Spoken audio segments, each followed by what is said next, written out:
Exposing the suspect. It's safe to say that our luck has officially turned around, guys. We are back, baby.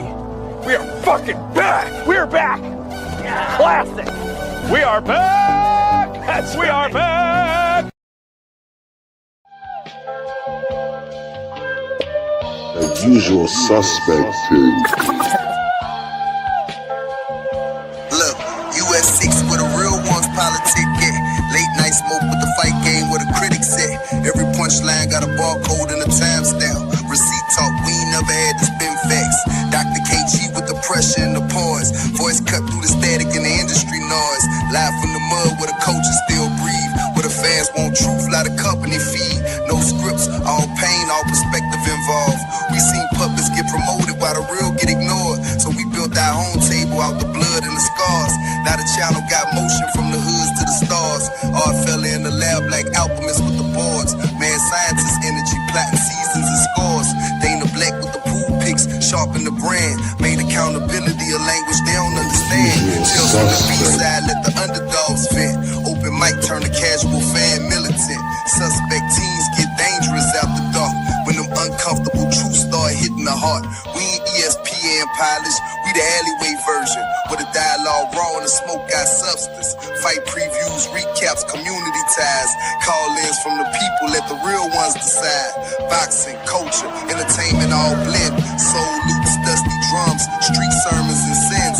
This ain't just content, it's survival and code. Built for the fans, tired of narratives getting controlled. So subscribe if you came for the authenticity. Where opinions got facts and the passion got history. US6, yeah, the movement's still growing. It's a usual suspect team, and the whole world knows.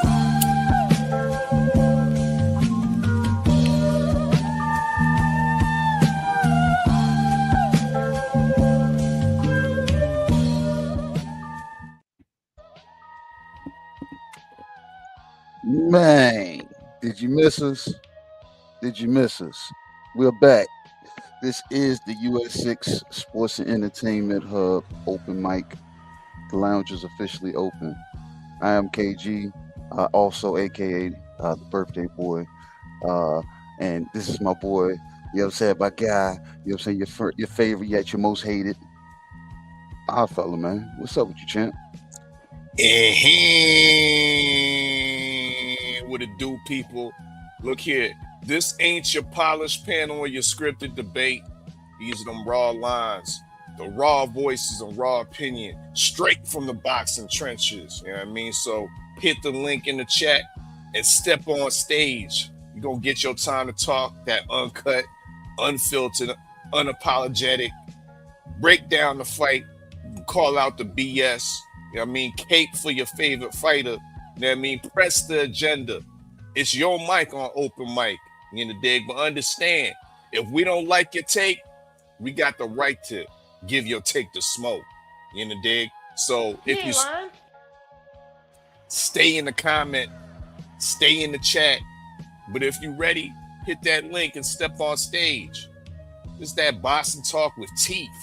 No babysitting, no protection, just gloves off conversation, KG.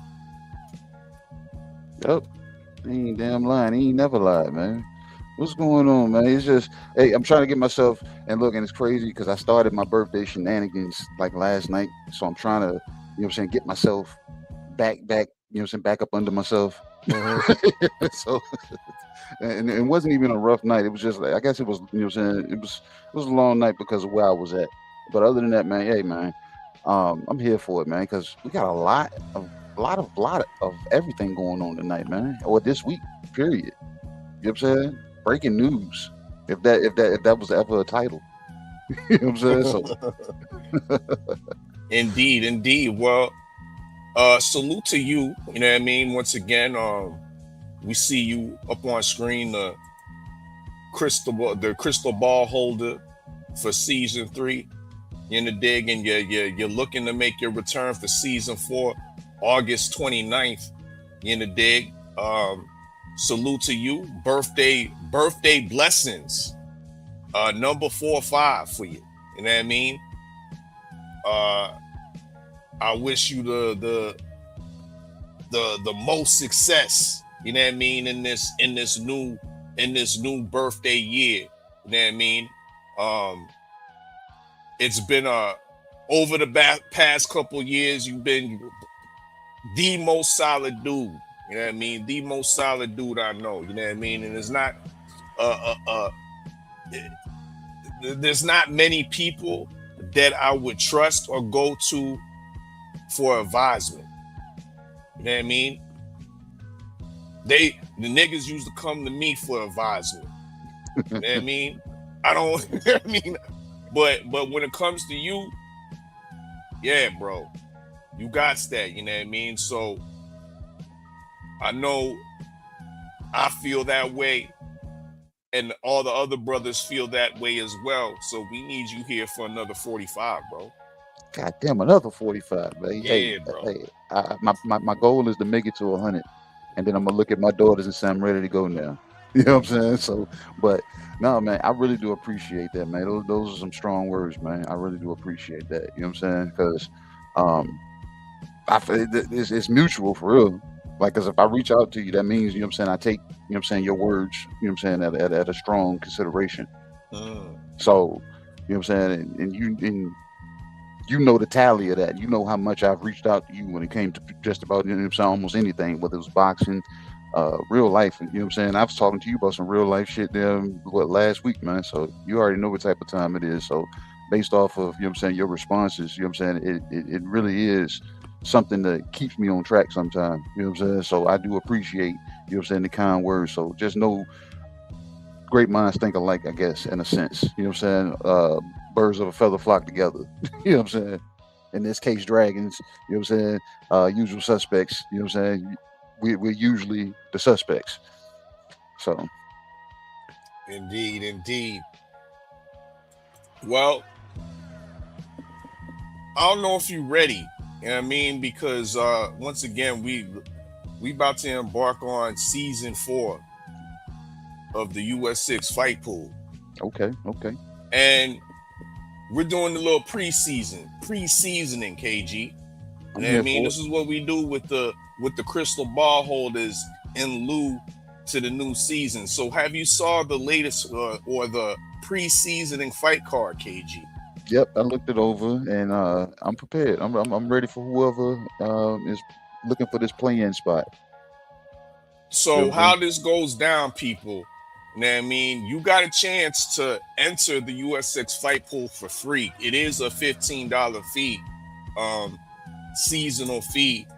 You get your 14 weeks of picks, you know what I mean, and an opportunity to win the league pot up to $200, $300 in that championship jacket you see KG rocking. But yeah, all you got to do is hit the comment section, you know what I mean, and make those picks. You know what I mean? We want the winning fighter. We want the type of outcome, whether it's UD, unanimous decision, majority decision, split decision, KO/TKO, or if it's a draw. We also need to know, if you pick the KO or TKO, what round that stoppage is going to be in. So you pick all that, you know what I mean? And if your points come out to be more than the crystal ball holder, the good Dr. KG, you will be inserted as a regular active player in season 4. You know what I mean? All you got to do is beat KG. You know what I mean? KG's picks. Y'all see the 3 picks we got for the upcoming preseasoning. And yeah, that's how it goes down. That's easy pickings, man. You know what I'm saying? And I don't think it's fair, you know what I'm saying, for this to be the preseason pick, but it is what it is, you know what I'm saying? Because they usually follow my lead. You know what I'm saying? When in Rome, do as KG does. That's the way I see it. So. Indeed. Once again, everybody that's falling on in, smash that like button. You know what I mean? Ready to get into this menu, KG? Yeah, man. You know what I'm saying? It looks interesting, but it looks like you know, some things I've seen before. There's one item on there I'm going to ask about it once you get to it, because you're going to have to really explain it, because I think you're going to try to force it onto the people, because you said it comes with every meal, almost. So. True indeed. You know what I mean? Well, tonight on this special birthday pull up, once again, birthday blessings to our God, the good Dr. KG. Tonight's menu, we got back in rotation the Zuffa box. You know what I mean? The Zuffa box, featuring the main course in the Zuffa box is Shitty Cuz. That was a side item at first. Well, he done made it to a main feature, because yeah, he done got the deal done, and he's over there with Zuffa. Whoa, he's inside the Zuffa box right now, KG. Okay. You know what I mean? It also comes with a side of Berlanga bites. We also know he got a fight coming up against my Canadian brethren, Stephen Butler. Mm-hmm. That's some Black and Richard in there. The Black and Richard chicken is also on the undercard, facing Ricardo Salas, I believe. So yeah, all that's up in the Zuffa box. If y'all want to talk about Shitty Cuz's what they're saying, that he out here ducking because you went over there with Zuffa box. So if y'all want elaborate on how Shakur is ducking for signing with Z, please do. I would like to hear your commentary on this one, most definitely. We also got some fine dining, KG. See, last time we had cold turkey. This time we got the roast turkey. This was slow roasted. You know what I mean? Slow roasted, herbs and spices encrusted all on the top. Yeah. I felt, look, and this is an educational moment that I passed on, to my young ones while in the grocery store. I see, you see that piece of salmon right there? In this case, piece of turkey. They say, yeah. I said, all right, now look at the one 3 rows down. I said, you see this one? I said, it's seasoned. It looks better, right? It was like, yeah. I said, believe it or not, the one that's seasoned up and marinated is old. So if this is that same cold turkey that you tried to damn season up and damn roast it, don't play with me right now. Well, we won't let the people know, but it is the same turkey. Oh, damn. Oh, damn. I mean, I think it's time that we roast turkey. Yeah, I mean, he's done once again some great things for boxing. You know what I mean? I think he has definitely some good intentions when it comes to the health of the sport. Mm-hmm. But there's also some situations where I think we need to be critical of. Okay. I mean, and what I was alluding to yesterday on Trill Talk Thursday. Shout out 503 Line, Hard Hitter Sports and Entertainment. Make sure y'all subscribe over there, right here on YouTube. And I was saying, yo, we need to come out OG Turkey Johnson, because he seemed like he holding up your favorite fighters' fights. Mm-hmm. You know what I mean? He's not putting Debo Dev in the same type of positions he's putting undeserved racists like Ryan Garcia, like Teofimo Lopez, and to a lesser extent, Rolly Romero, and he ain't even Riyadh season, bro. So it's like, come on now. Like, we need to put the spotlight on what Turkey's doing over there. You know what I mean? We need to put the spotlight on the fact that nobody cares over here if the fight comes on in the afternoon between AJ and Tyson Fury. That fight belongs in the UK. It's for the it's for the UK people, and I'm sure us as North Americans will enjoy it. We'll enjoy it just the same. But nobody over here is asking for it to be put at a time which is regular prime time, boxing time, 11, 12 o'clock over here. And make them motherfuckers fight at 4 o'clock in the morning. Mm-hmm. That's crazy work. Crazy work, KG. Therefore, roast turkey is on the menu. Okay. It seems warranted now since you said it that way.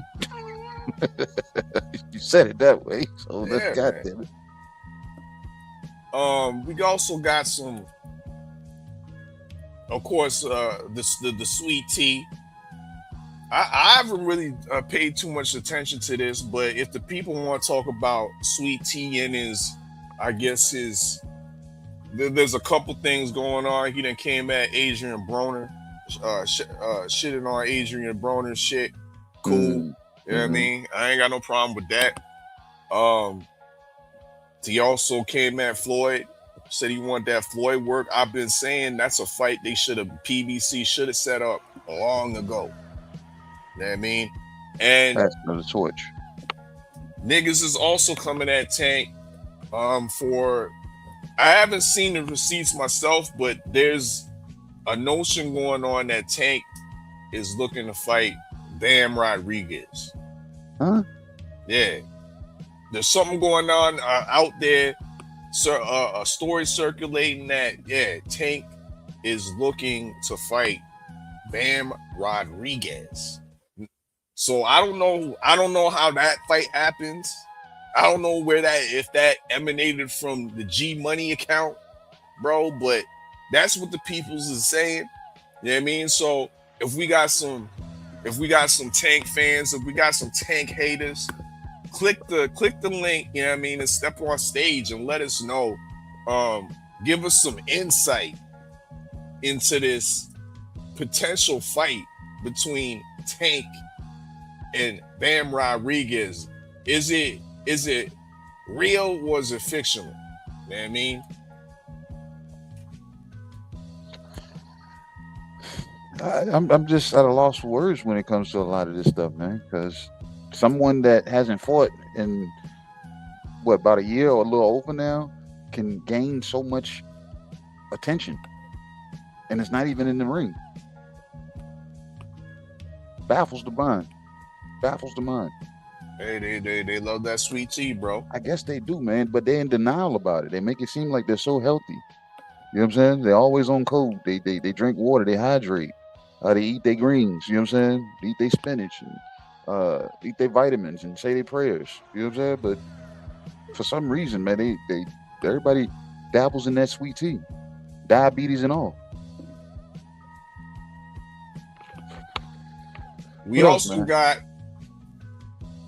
the sour Ukrainian cabbage. This shit's back. Yeah, it's back. Of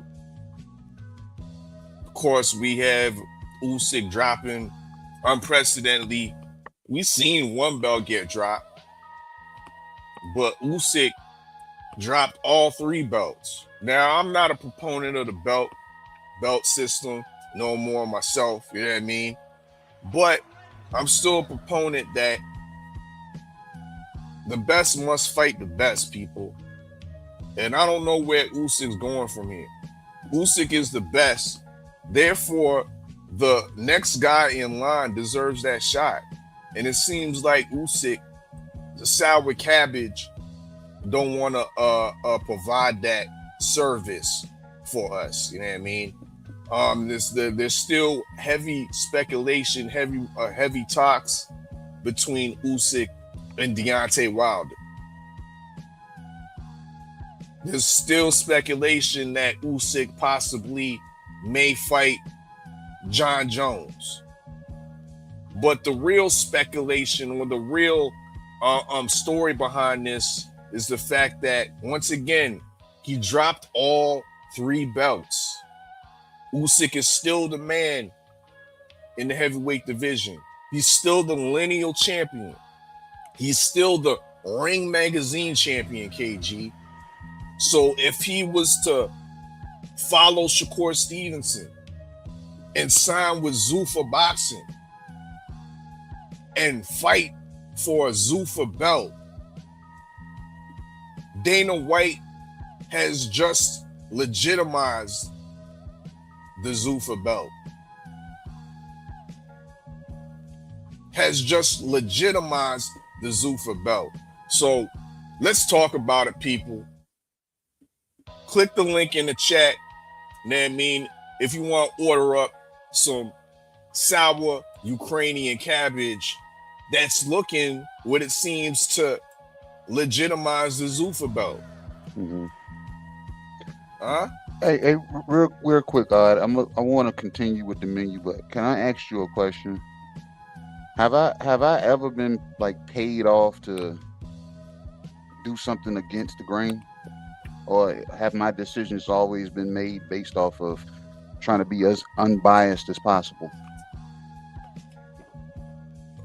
To my knowledge, unbiased as possible. It's the Like, you know usual what I'm suspect way.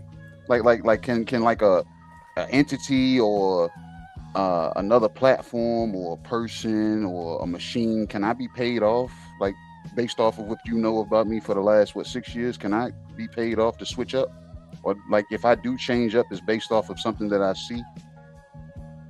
I'm just No, you know what I'm saying? you paid off for honest services. Okay, you know what I'm saying? I'm just checking, you know what I'm saying, because I'm seeing I'm being tagged with a name, and I'm trying to understand that, you know what I'm saying? Just trying to understand, because somebody, you know what I'm saying, when you know me, you know me. When you don't know me and you throw something out based off of someone being a fan, you want to be a fan, and me, I'm a content creator. I can't afford to be a fan. I love boxing. I can't afford to be a fan of a particular person that I'm going to cape or cap or whatever for that particular person. If I see something, if I see something that I don't like, I'm going to choose based off of what I see and not what I feel or what I think about a person's race or how they, you know what I'm saying, how they move. I'm going off of skill sets when a person is in the ring, and if I think a person's skill set prevails over someone else's, I'm going to go with my boxing eye and not my fandom eye. So I'm just trying to find clarity based off of a name, you know what I'm saying, that I'm being called. That's all. Okay, So, okay. We can get back to the link will be in the chat. And speaking of which, before we continue on with this, with tonight's menu, let's address the chat right now, KG. You know what I mean? Yeah. Let's salute the people that are following on in the US6 Open Mic Lounge. Big up BVO Sports TV. You know what I mean? Said peace to the family. Salute. We got K-Rod. You know what I mean? We got K-Rod in the building. You know what I mean? Big up K-Rod.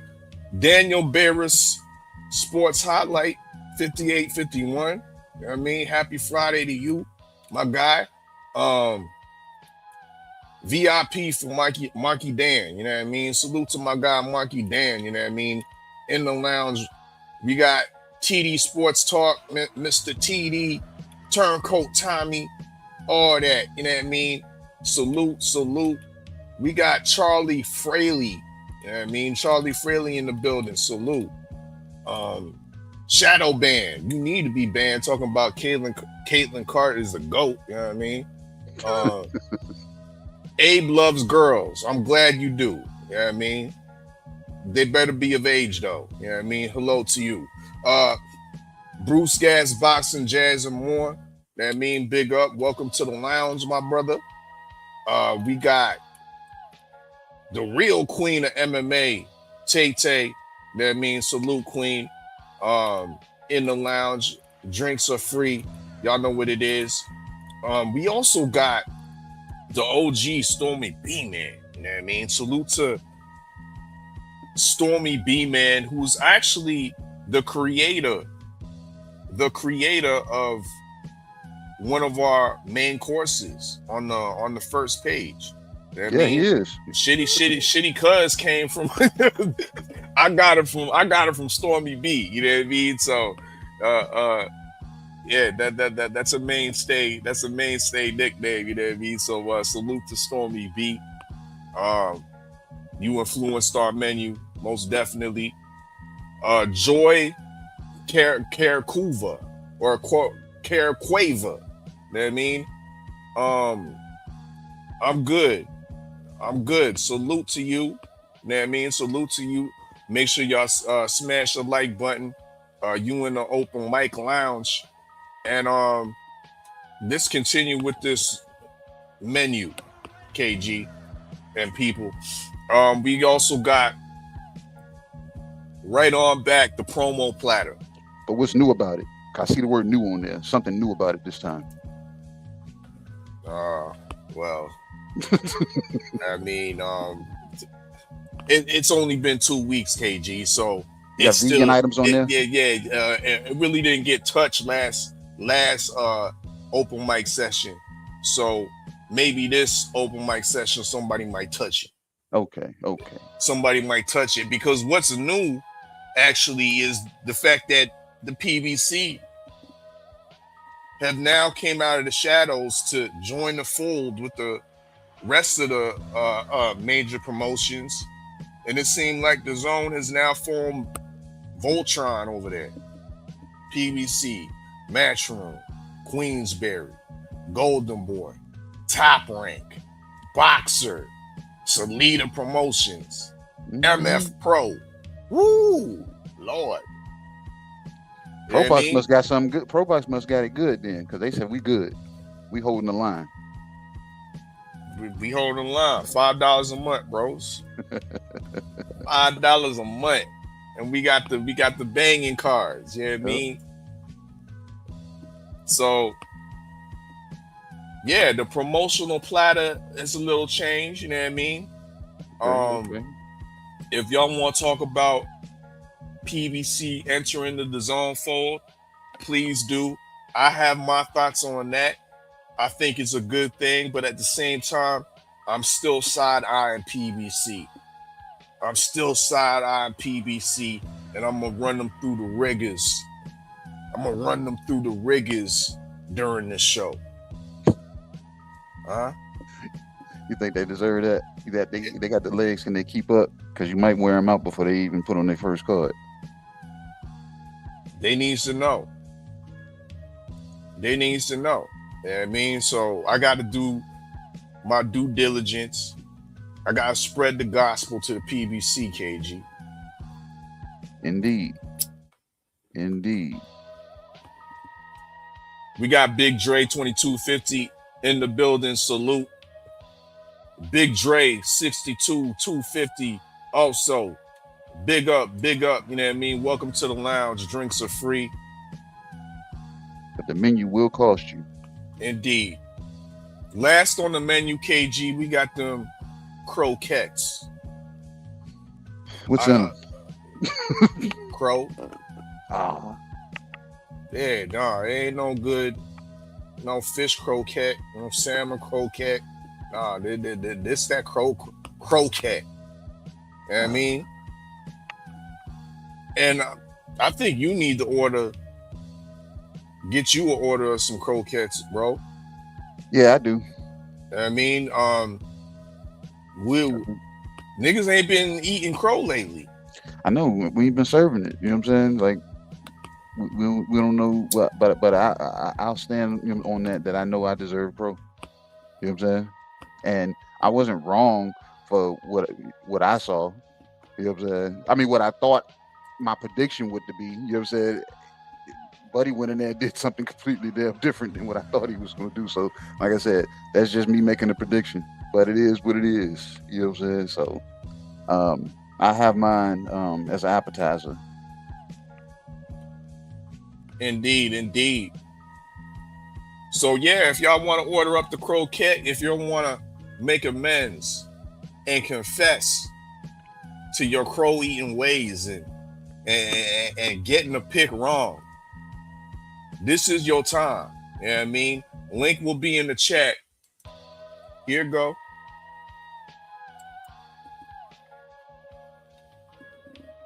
Let's go to commercial breaks, KG.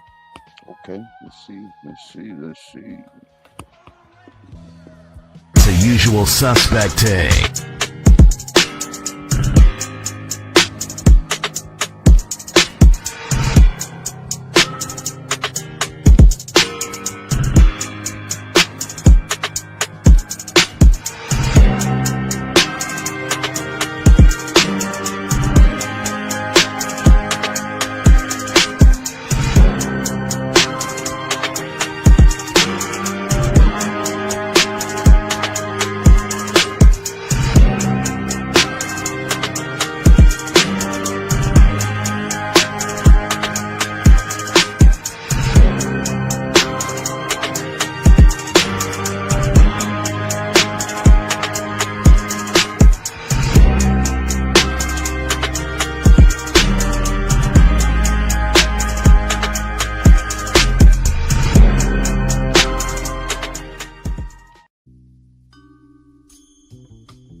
Man, we are back.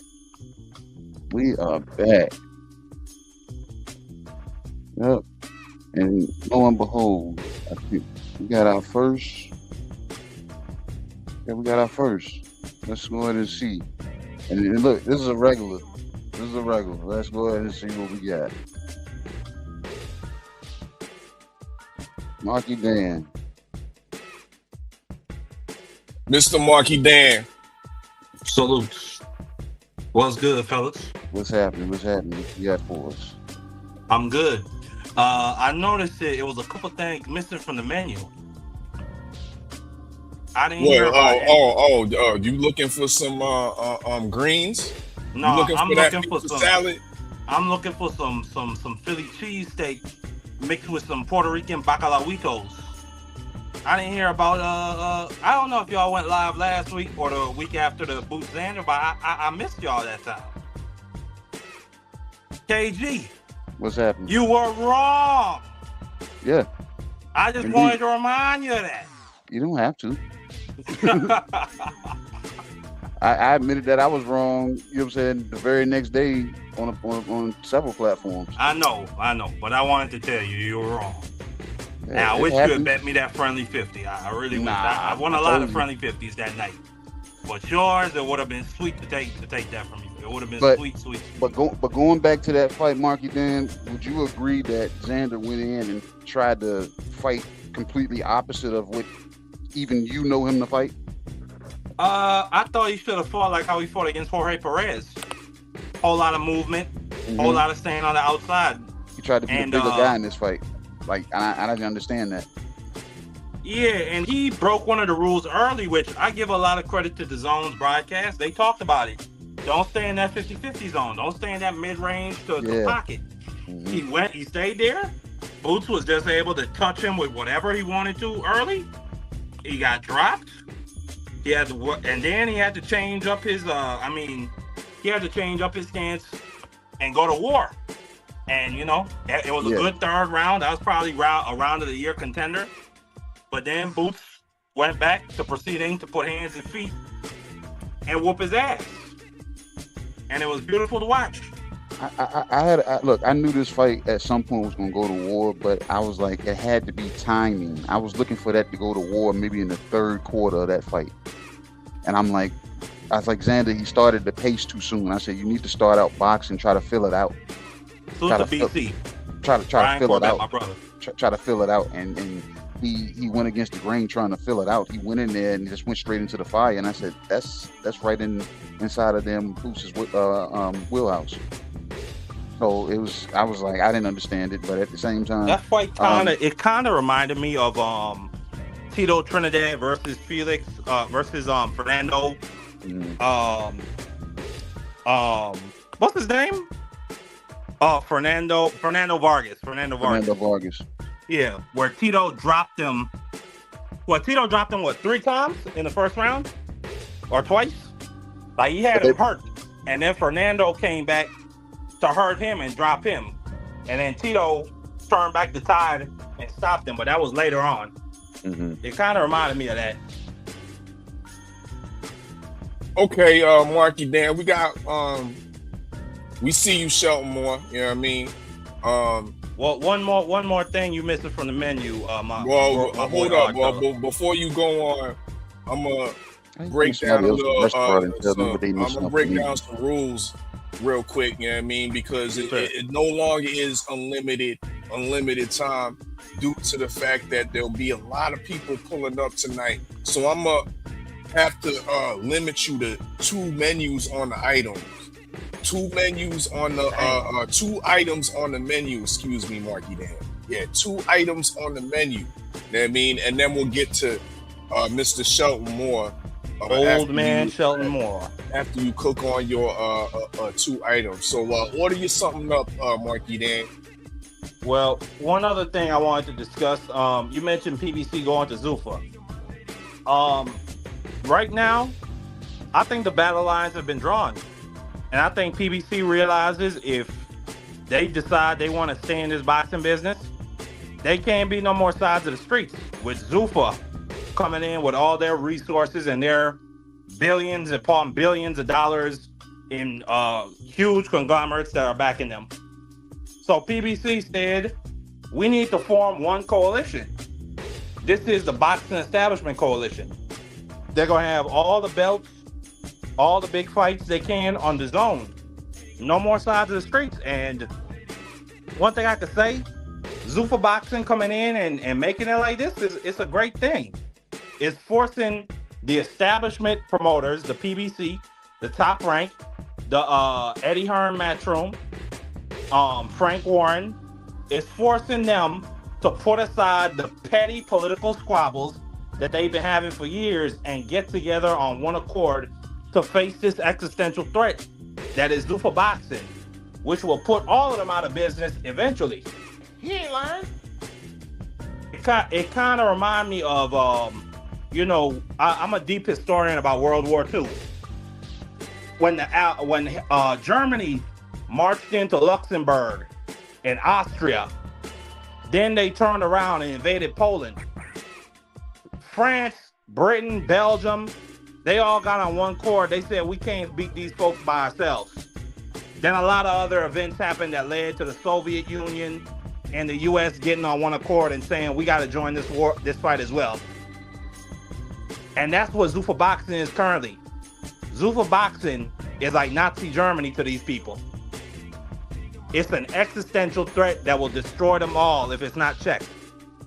Not only have the establishment promoters gone on one page, but the belts have also gone on one page. They're making it known, and that they're not messing with Zuffa.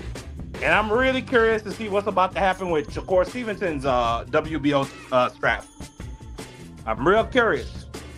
But overall, I mean, I think it's a good thing though that all the big promotions are now under one network entity. No more sides of the streets. It's a beautiful thing to see. We back in the days of HBO boxing, back in the 80s, and Wide World of Sports, ABC. So do they get rid of these egos and now the fire is actually put to them because we got to walk past each other by that same water cooler? You know what I'm saying? Hey. So we have to fight now. I think it puts more of a fire to everybody now, and the fans. Al Heyman got to put aside those nasty racist emails Oscar De La Hoya was sending about him being like a porch monkey or something. He ain't lying.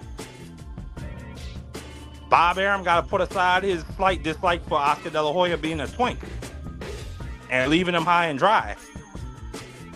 They either gonna band together, KG, or they gonna die together. Mm-hmm.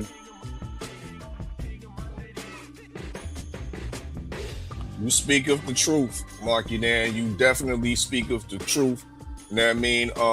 This is open mic. You welcome to circle on back, you know what I mean, and spit some more bars. But we want to get one more a new customer. You know what I mean? That was my two. Okay, I see. Yeah. No problem, brother. Come on back. Come on back. You know what I mean? But we got to share the mic. We don't do swine up in here, Marky Dan. I wanted to. We can't have niggas hogging the mic, bro. I should have started off by discussing something you didn't have on the menu. It was the Irish mashed potatoes. We're not have that.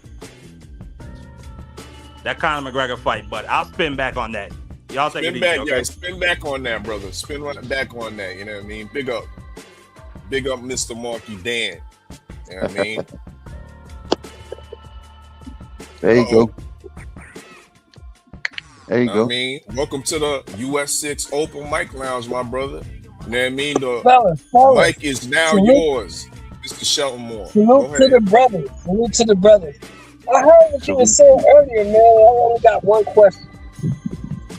You don't think my man Alexander Usyk has done enough to decide what he wants to do with the last fight of his career? You don't think that's proper and just?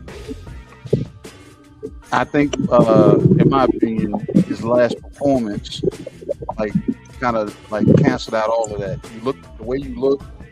It's like, nah, bro. We got to see you actually go out on a high note against somebody of note for real. Because this guy with one professional fight made it difficult for you for 9.5, 10 rounds. Indeed, he made it look like the boxing heavyweight champion of the world can just be railroaded by anybody from any other sport. He lowered the credibility of being a pound for pound talent show. You know what I mean? How you That's figure why this guy? you don't really deserve to go out the way he wanted to go out. He should have left that Rico fight for his last fight if that was the case, and fight Adjit last fight. So you talking about a guy, you saying he lowered the credibility, right? You talking about a guy who ain't lost a fight in 10 years, who's considered by many the greatest kickboxer who ever walked into a ring. He ain't lying. Who's 6'5".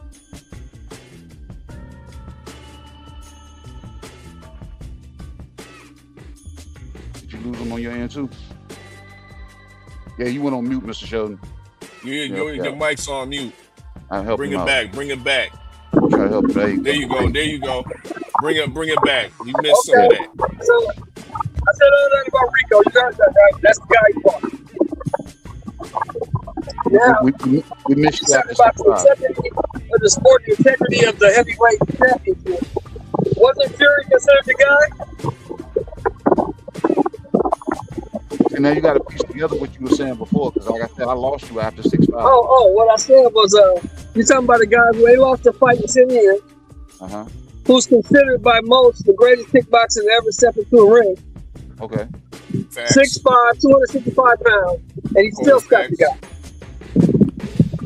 He stopped the guy with referee assistance, show. Let's not do that. Stop it. The guy got stopped. Guy got stopped. Look, the key word you said in the very beginning. You said kickboxer. You didn't say boxer. Kickboxer. I don't know him.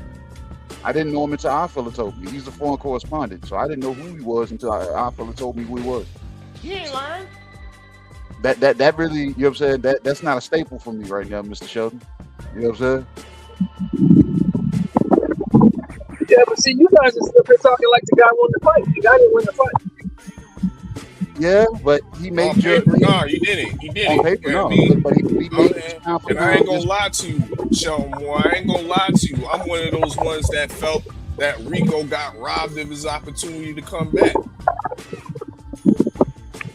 I'm one of those ones that feel that Usyk was gifted the stoppage, even though that you could arguably say that he was gonna stop him later on in that round anyways, or in the next round anyways. But give that man his opportunity. Same way Albert Bell should have got his opportunity to continue on. Rico should have got that. But it should have, at the end of the day, Sheldon Moore, it shouldn't have got to that. Usyk should have rinsed this guy. Yeah.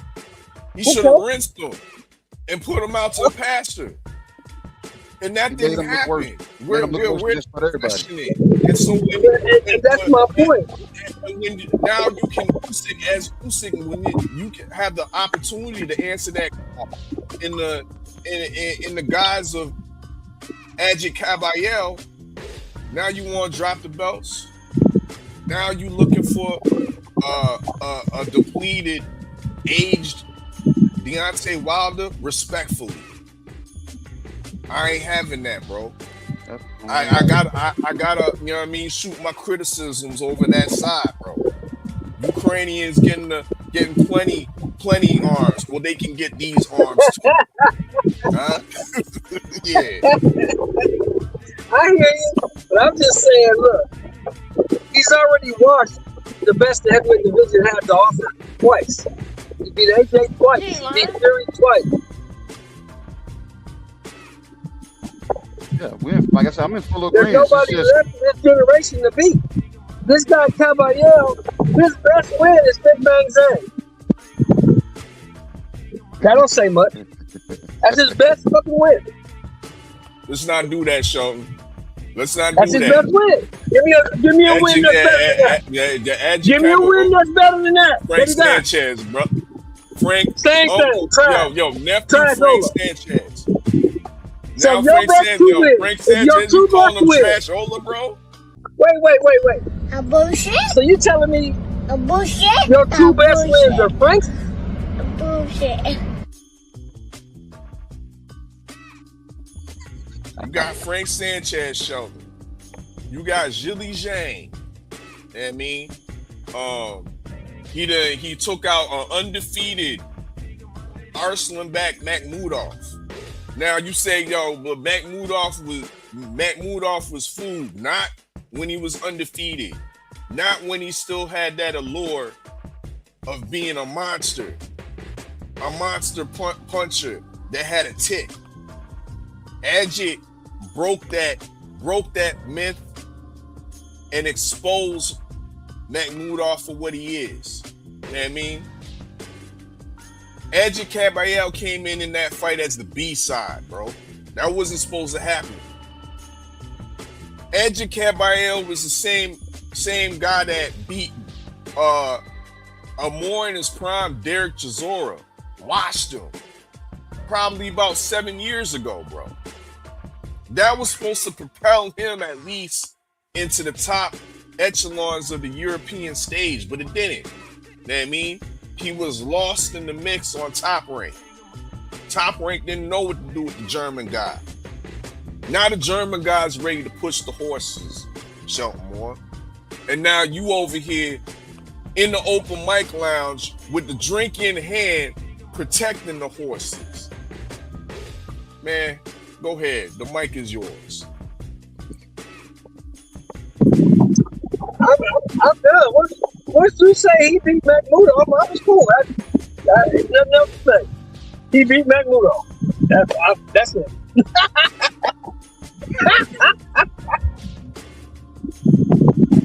That's the way you see it, brother.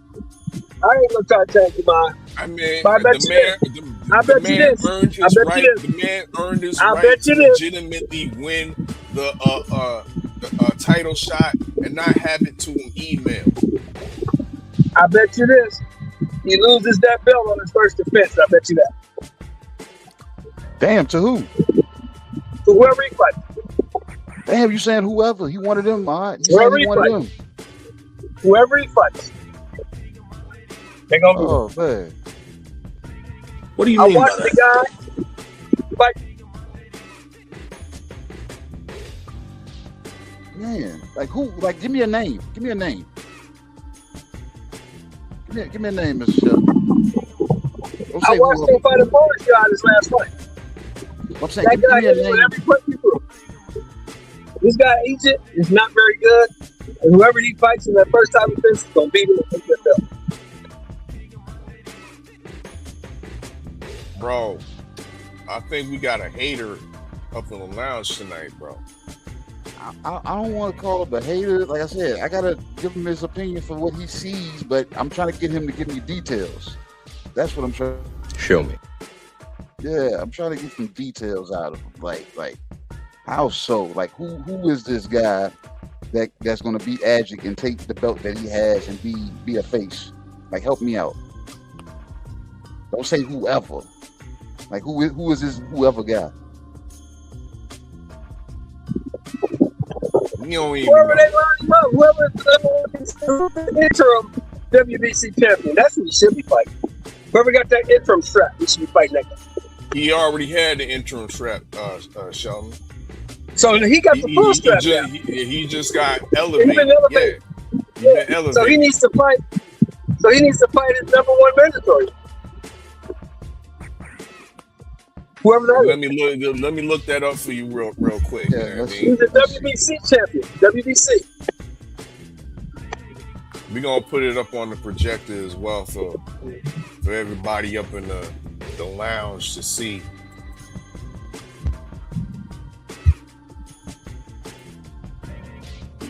Okay, now you. Okay, here we go. Hey, what you got? Let me share my screen. Because I got. Here we go.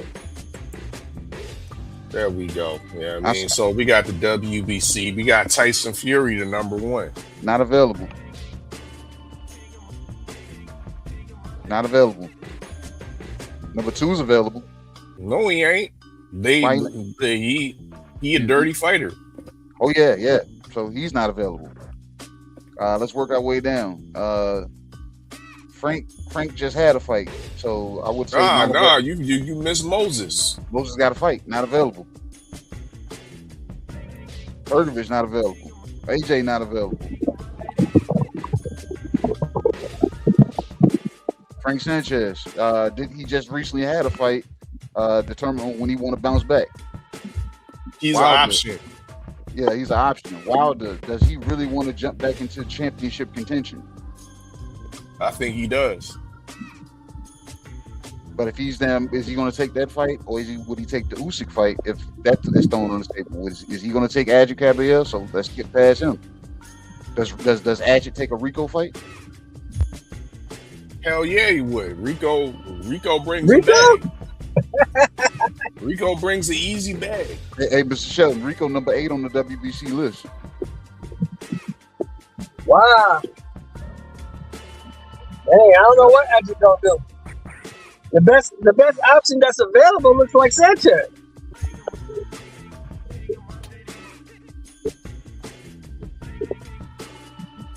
That's what it looks like to me. A rematch with Sanchez. Yeah, if Sanchez want to take that route, because he also ranked number 2 or something like that in the IBF. And the IBF vacant, and they looking to order him against Moses Atuma. You might fancy his chances with the young Moses. Yeah, you do. But Frank might wait for that. Or, you right, he might go over and seek that rematch against Adjit. There was a lot of speculation that the man had a bad knee in the fight. You know what I mean? He did. He got a knee brace on. From what I saw in his last fight against Rocco, Richard Torres, yeah, he looked like a totally new type of fighter. You know what I mean? And I was even speculating what that paperwork was looking like, because I ain't never seen Frank Sanchez that big and that jacked. He looked a bit hawkish. Oh yeah, that's true. That's true. So, but all credit due to what Frank Sanchez was able to do, and in a fight with Adjit Caballero, shit, that's interesting business right there, Sheldon Moore. Yeah, very interesting business. I'm not gonna say that Adjit got this, yo. That's a 50-50 fight in my opinion. If I'm keeping it a buck. Mm-hmm. And Frank is probably still a little salty from getting knocked out. Mm-hmm. Remember, he stopped Frank, didn't he? He did. Mm-hmm. He stopped Frank, I think, in the 7th or the 8th. Frank probably still a little salty. And you know how it is when old guys get salty. You know, Frank about 42, 43. He's 48 years old. Birth certificate's a lie. You know, when a Cuban tells you he's 32, that really means he's 40. Yeah, they be lying, man. Add another 10. Add another 10. Oh man. You know, I dig it. I dig it. Y'all like Agit? It's hard for me. I like him too as a fighter. It's hard for me to say he's an elite fighter when his best win is Zhang at 40. But Sanchez look, with a bum leg. can you agree to this? Zhang, for the spurt, he looked like a better fighter as he was older, in my opinion. I'm not talking about after he got completely out of shape and was only throwing. Oh, before the fight, yeah, I thought Zhang was gonna crush him because I never heard you do it. I thought Zhang was gonna crush him. Zhang when they got beat up. Stop.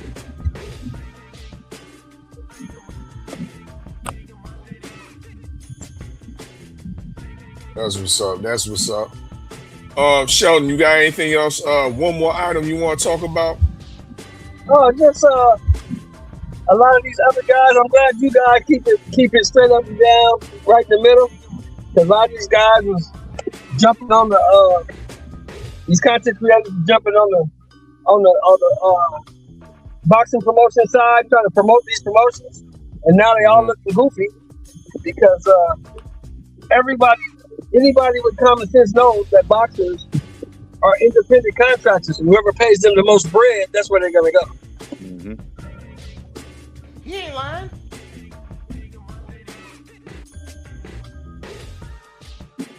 Nobody really cares about the rivalries of traditional boxing. Or why would you do that to Oscar? Nobody cares about that. How much you got?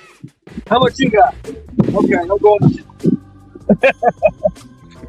That's how that works. He said, "We's got paid. He's gonna get paid." That's what they say. You know what I'm saying? So whoever got the biggest bag, man. That's the direction these guys are going. Yep.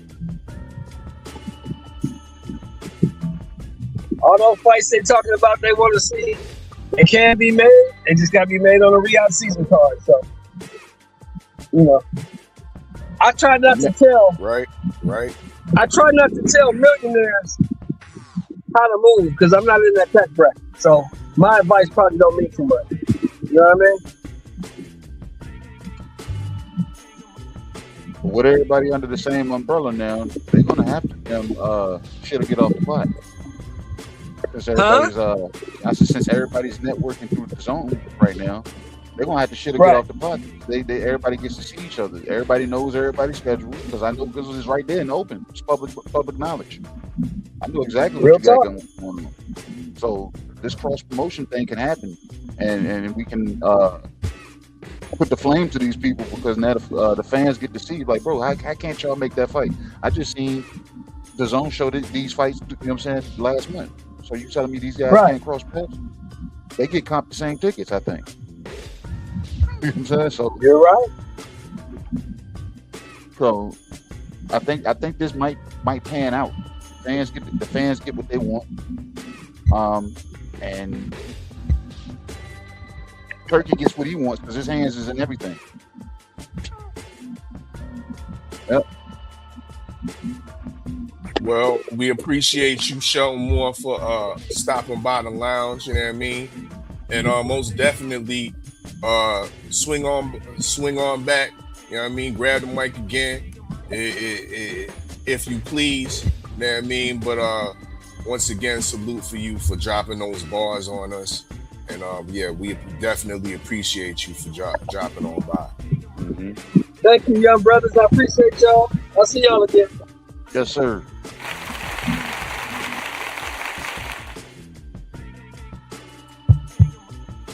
Is that my guy?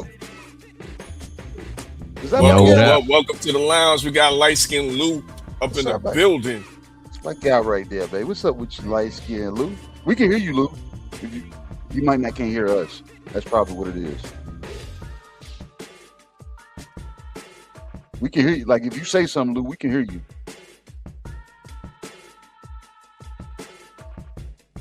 Maybe fall in or fall out and fall back in. Yeah, you have to go out and come back in, Lou. Cause Lou look lost like shit right now. Yeah, you look lost right there. Let me see if I can text him. He probably trying to text me right now.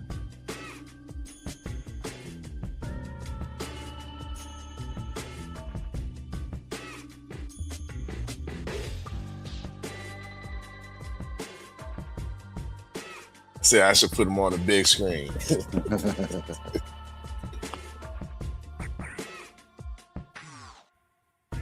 You got the mic, Lou.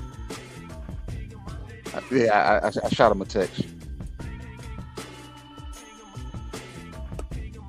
Indeed. Yeah, I mean, link is in the chat though. You know what I mean? Hell yeah, link is in the chat. You know what I'm saying? Pull up, spit your game, talk your shit. It's the Birthday Boys edition. Come down, tell him about himself, or come tell me about some boxing. Big up Jay Gibson, TWT. I've seen you pull it up. Felix Nunez. Big up BCTWT 2819. Salute. We got Brent Fox. My boy right there, man. The lieutenant in the building. Salute, my guy. Salute. Shout out to Brent Fox, man. My guy, he this is look. This is like not even boxing, man. This is something I think we all should do. You know what I'm saying? And my boy Brent Fox, you know what I'm saying, periodically, man. I want to say he does it's like a welfare check. You know what I'm saying? And it's the most randomest times. He'll hit me up and just to check in on you. You know what I'm saying? To see how everything is going, make sure you're good. And I'm just like, bro. And it's like it almost comes at the right moment sometimes. You know what I'm saying? So you're like, man, I appreciate him reaching out, man. You know what I'm saying? So when it was my birthday time, I think he was one of the first people to shoot me a text, man. You know what I'm saying? So Brent Fox, man, shout out to you, man. Real one, man. Real one. That's what's up. Yep. What we got? So, bro. Oh, here we go. We got. Bring him to the stage. Light Skin Lou. You live in the lounge. Go ahead, bro.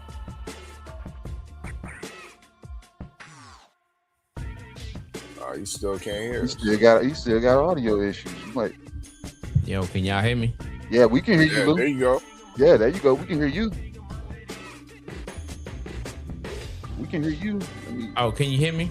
Yeah, we can hear you. Oh, yeah. What's up, champ? What's up with you, Lou? Man, happy birthday to you, champ. Man, I thank you, man. Thank you, man. You know what I'm saying? My guy told me, he said, I'm going to be in attendance, man. I'm going to be there. Hey, yeah. I'm going to need you in another attendance, man. August 22nd, man. We got fights down here. We got the Richmond Punch Out going on down here. We got Natasha Spence, and she's facing Precious Harris McCray. Okay. Yeah, August 22nd. You know what I'm saying? She's defending her is it WBA? Yeah. WBA, yeah. WBA middleweight. Yep. Man, that's what's up, man. I'm gonna check my books, man. Cause we be getting booked, man. I'm gonna check my books and we can pop up down that joint, man. Y'all hear that? He said you be booked, man. That's exclusive Lou talking right there. You know what I'm saying? Yeah, what's up with y'all fellas? Not much, man. We in here talking about, you know what I'm saying?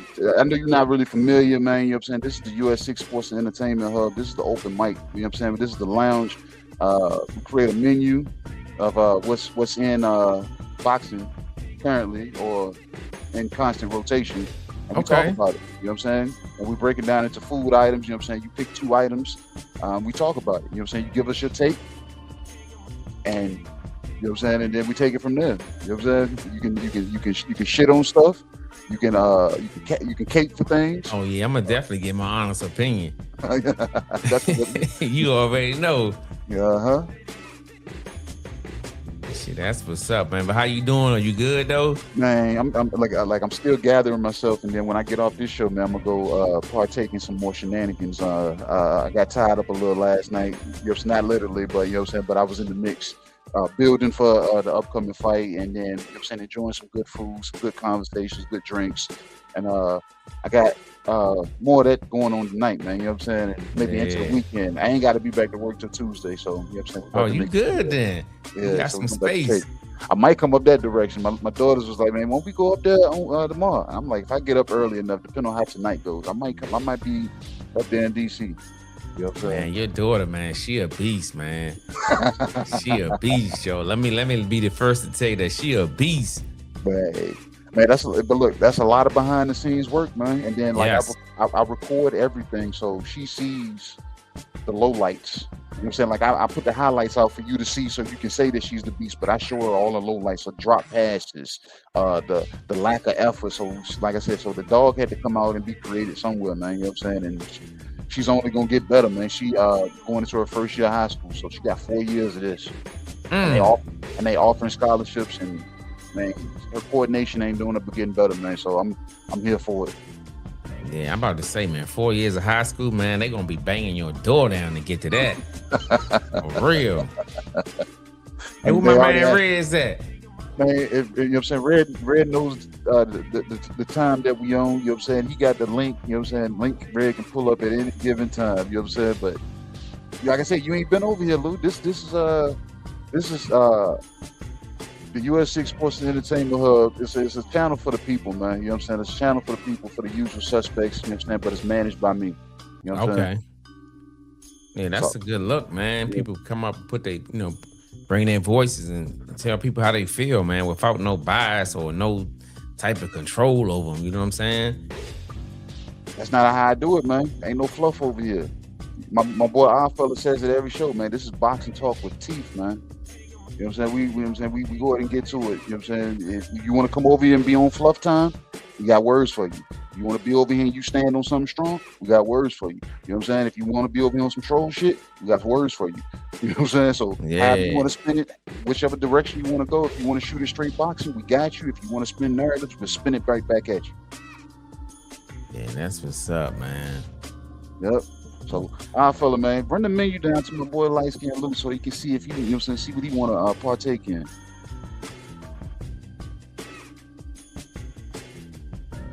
Okay, I mean, we was finished up. Once again, salute Shelton Moore. We was talking about lightly the promotional groups. You know what I mean? Specifically on the promo platter, we was talking about the PBC. You know what I mean? PBC is now entered the fray with all the other promoters over there on the zone. You know what I mean?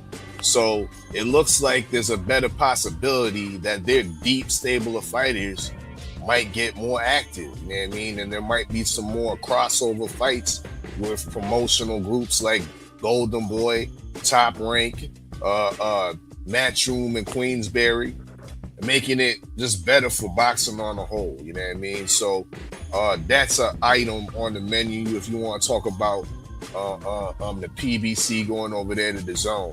We also got the sour Ukrainian cabbage. You know what I mean? This comes in the form of Alexander Usyk. Of course, you might have heard that he's dropped the 3 remaining belts that he had, the alphabet belts. He's still the lineal champion. He's still the Ring Magazine champion. He's still the #1 guy in the division. But many of us think, including me, that he should have gave his last opportunity to Adjit Kabayel. You know what I mean? I'm a guy that's earned his shot, you know what I mean, to be the guy in the division. But it seems like Usyk is going other ways. Seems like he's going in what I deem as an easier route, and per se, older Deontay Wilder, or in another crossover fight against John Jones. You know what I mean? There's also the issue or the situation of Usyk legitimizing the Zuffa boxing belt, because the reports and rumors is that he'll be signing with Zuffa. You know what I mean? So him being the #1 guy in the division, him being the lineal, him being the Ring Magazine champion, and now fighting for the Zuffa belt legitimizes the Zuffa belt over any other alphabet belt. WBC, WBO, WBA, IBF, if he does this. What are your thoughts? You know what I mean? That's an item on the menu. We also got, of course, the Zuffa box. Our boy Shitty Cuz, aka Shakur Stevenson, He's now signed over there with Zuffa. You know what I mean? How do you feel about that? What are your thoughts? Do you think he's over here ducking real smoke, or do you think it's a great opportunity for him? Man, honestly, one more. I got two more items you can pick. You got 2 more items you can pick for. We also got the roast turkey. You know what I mean? Roast turkey. We're importing that straight from Saudi Arabia, light skin Lou. You know what I mean? Turkey Al-Sheikh, of course, he's done some great things for the boxing landscape. Boxing's been better. I ain't gonna lie. You know what I mean? Has been better since his influx of capital into the sport.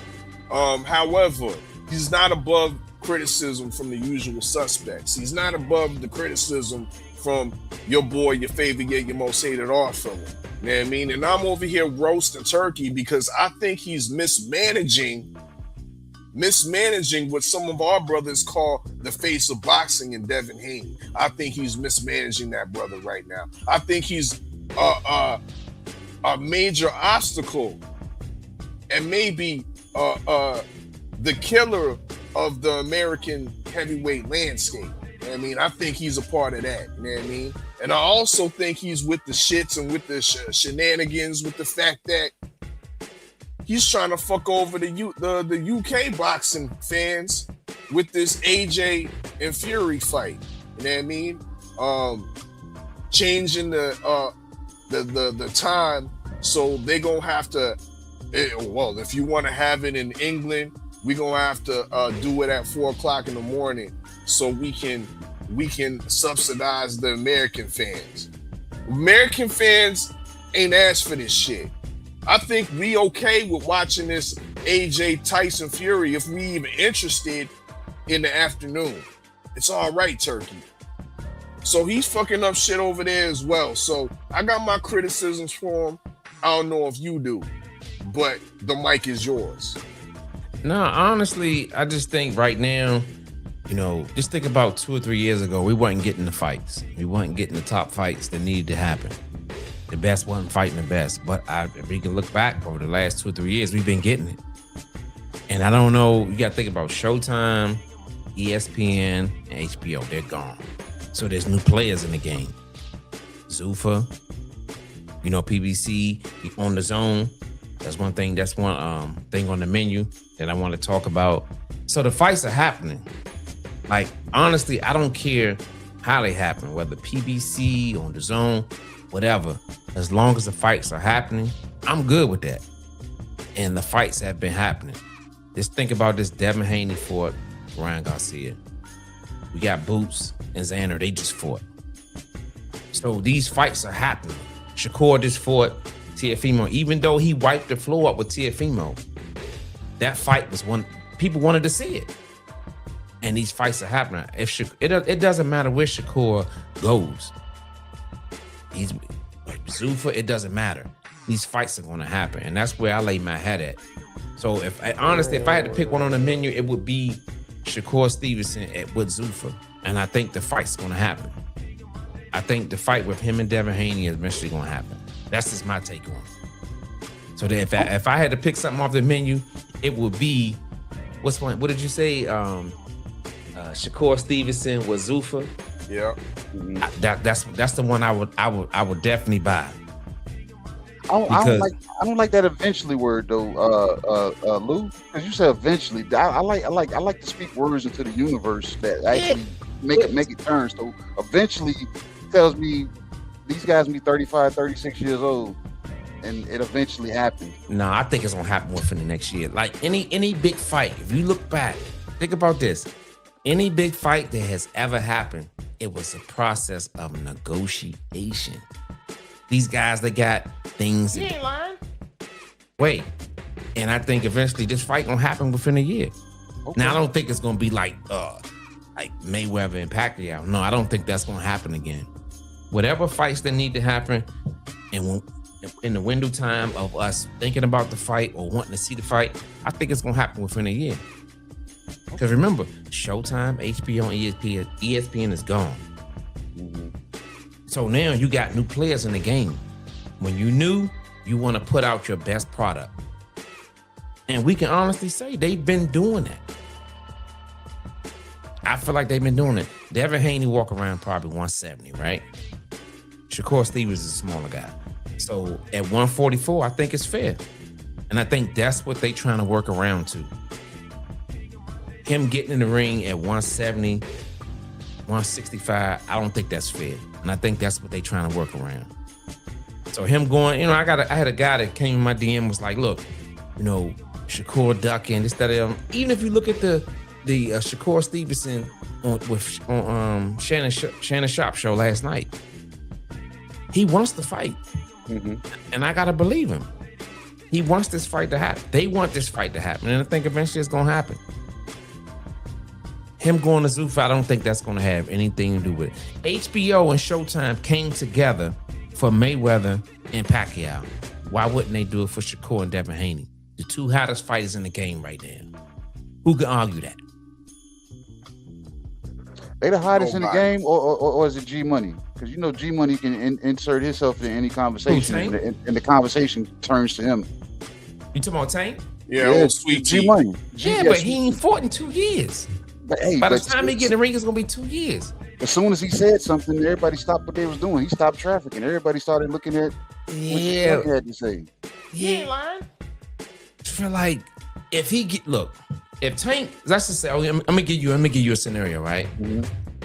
Tank say, okay, Devin Haney, I want to fight Devin Haney, or he want to fight Shakur.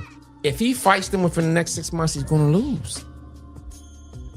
Come on, man. He's been out of the ring for 2 years, and you going in against top product, it ain't gonna happen. He's not beating Devin Haney or Shakur Stevenson. Look, Tank. Not right now. Yeah, not right now. But if you think about the stipulations that are going to be put in place, especially if it was a Devin Haney fight, he's not going to be a top guy on fight night because there's going to be a weight clause there that's going to hold him at a certain point that makes Tank feel still superior in that case. Shakur was going to be a harder fight because they're closer in weight. So I can see that. But a Devin fight, I think he drains him and makes him skeletal on purpose. Who Devin drains? Tank drains Devin and makes him skeletal on purpose. And if he concedes to that, that shows how much power G Money still holds, and that's sad. He don't get me wrong. His name, it holds it. But real boxing fans know, like, if he comes back right now, he ain't getting in the ring and beating them. So he's gonna have to take a tune-up fight. Yeah, that's true. Okay. And that's going to take probably 6 or 7 months. And then he's going to prepare for Devin Haney or Shakur. I just feel like right now the fights to make is Shakur and Devin. Okay. I think those are the fights to take. Don't get me wrong, I'm not disrespecting Tank. I just know boxing. You don't just take 2 years off, because by the time he get in the ring, the next time it's going to be 2 years. And he's not beating none of those guys being out of the ring for 2 years and coming back and not taking a warm up. It's not gonna happen, and we're gonna see that. What is it? July 25th when Spence takes on Tim Tszyu. We're gonna see it. That's 3 years right there. 3 years, dog. I'm telling you. You gonna look back on this and be like, man, I remember Light Skin Lou said that. If he wins, I'd be surprised. They set up Texas guys different. That's why they don't take tune-ups and bounce back fights. And you know what I'm saying? They get right up off the couch and say, no, let's go in and put some paint where it ain't. All right, we're gonna see. And look, at the end of the day, this is just for healthy debate. But I just know off of what I've seen over the last 30 years of watching boxing, you just don't go disappear and come back and fight the best and look good and win. That's just my take. So if I gotta take one off the menu, I'm taking Shakur going to Zuffa. Yeah, I think he said it. He said he's going for the money. He's going for the bag. And you can't argue it. You can't argue with that. He fought his last 2 fights. Zepeda and Teofimo. These are guys, these are fighters who that flirted around with people wanting to see. They're like, oh, why don't he fight Cepeda? He fought him. He beat him. Teofimo, boom, he beat him. So next is Devin Haney. I feel like the fight's gonna happen. These fights just don't just like, okay, we're gonna fight. It's negotiation that goes into the process. And I think with these negotiations, the fight gonna happen. What's July? I say by December, January, they're gonna have something ironed out. Okay. That's you gonna remember me. this. If you don't never come back over here, damn Lou, we're gonna remember this episode. My birthday edition. We're gonna remember this episode that my boy light skin, man, fuck that. I told you, man, you need to change the name to Exclusive Lou. Exclusive Lou said it here first. We're gonna find out, man. We're gonna find out. Yeah, we're gonna find out. And I'm just, what's your thoughts? What do you think about boxing right now? Do you think, because I said it, and I don't like to put words in people's mouths, so I'm just curious of what do you feel like the boxing world, where's the boxing world right now? Like far as the fights happening, where you at with it? I think we, you know what I'm saying, people I think they full of shit because we caught up in the social media era right now. So everybody, they rather bark and talk more there. And then when it comes time to put the suits to work, the suits is like, that's not what was in our plans in the first place. So the fighter looks stupid when he comes out and has to fight somebody else, and now the fans are holding him to the fire saying, bro, you said you wanted to fight the best, you wanted to fight this, but my suit is really running the show. I got a show called Tales from the B-Side, and I think when I want to say a good 70-80% of people that come on have broken down to me, they say it's an illusion that the boxer runs his career. Management and the suits, promotions, they run it. They come in and they make you feel like you're in control. You're not in control. You know what I'm saying? And the way these kids are doing it now, they're talking. But at the time that we're in, the suits should take heed to the trend and actually make these fights because of the, you know what I'm saying, the way they're able to generate. They're able to generate this, so they want to make the big money, get the bang for their buck. Pay attention to them X. Pay attention to social media. Pay attention to it and weed out and see what makes sense, and stop trying to hold them to your fighters, because we're in the era, man, that somebody's gotta go. Keith Thurman said that. It gotta go. Y'all can't hold on to it, because like I said, Lou, you work in the industry that I used to work in, man, and you already know somebody loading a truck or somebody dropping something, bro. That don't end your day. No, I don't. It don't. You got to get back on that forklift, pick up damn shit, and load that damn truck, or get back out there and do deliveries. You have to. So if you get knocked out, if you lose, bro, so what? You look bad in front of the people. Dust yourself off, like Aaliyah says. Try again. Yeah. You know what I'm saying? Just think about this. You know, I was listening to. If I had anybody resume to take, it would be Oscar De La Hoya. He would be one of the guys because he fought the best. Mm-hmm. He fought Shane twice. He fought Vargas when Vargas was that dude.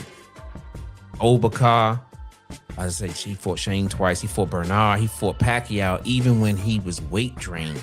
Mm-hmm. He came in that ring at 144 it was? After he had just fought at 160, he fought Felix Stern. I don't know if you remember that fight. No, I felt like he lost that fight. Yeah, he lost that fight. Yeah, he lost that fight. That Felix German Stern boy, beat him. Felix Stern, bro. Yeah. Yes, he was the real deal. Stern still trying to fight, bro. Yeah, a lot of these old guys are. Yeah, and I think he fought at 160, and then he came down to 144 to fight Pacquiao. So his resume right now, to me, is one of the best. And we are continuing to see how fighters, they worry about their Mm-hmm.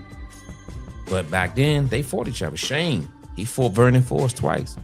He fought Costa Mioy. They fought each other, man. They fought each other. Another name I want to mention, Lamont Roach Jr., and I'm not just saying that because he's from my area. He's a guy that's putting on big fights. He just fought Tank. He fought Pitbull Cruz, and now he's fighting Cepeda. Even though Cepeda lost to Shakur, he's still a top-notch fighter. Mm-hmm. He's still an A-level fighter. So these fights are happening, man. I don't know if people get an understanding of it's the fights are happening. They just skim through it, Lou. They just skim through it, man. They see boxing, but they only see it for the names that are trending, and everything else they skim through it. They miss out on a lot of gems that's not even in the dirt. Yeah, it's not even in the rough. They're right there in front of you. Yeah, because K, we covering these fights. We see these fights. We're sitting right front row to see these fights, and they're happening one by one by one. So I'm loving what's going on in boxing right now. So if I had to pick something off the menu, it would be Shakur, Zuffa, Devin Haney. It's going down. I don't think that the fight is not going to happen because he was Zuffa. If a fight can make money for both parties, again, both parties, HBO and Showtime, they did it with Tank. I mean, they did it with Mayweather and Pacquiao. Why can't both sides come together and make it happen? Both parties, Devin Haney, Shakur Stevenson, why can't it happen? And I think it's going to happen. And you heard it here first from Light Skin Lou. You heard it. Right here on your 45th birthday. 45th, man. Yeah, 45, baby. Chapter 45. I know, right? Oh, man, Lou, man, I appreciate you pulling up, man. Like, you know what I'm saying? You told me if you had the time, you would. You know what I'm saying? You did. So I appreciate you for that, man. You know what I'm saying?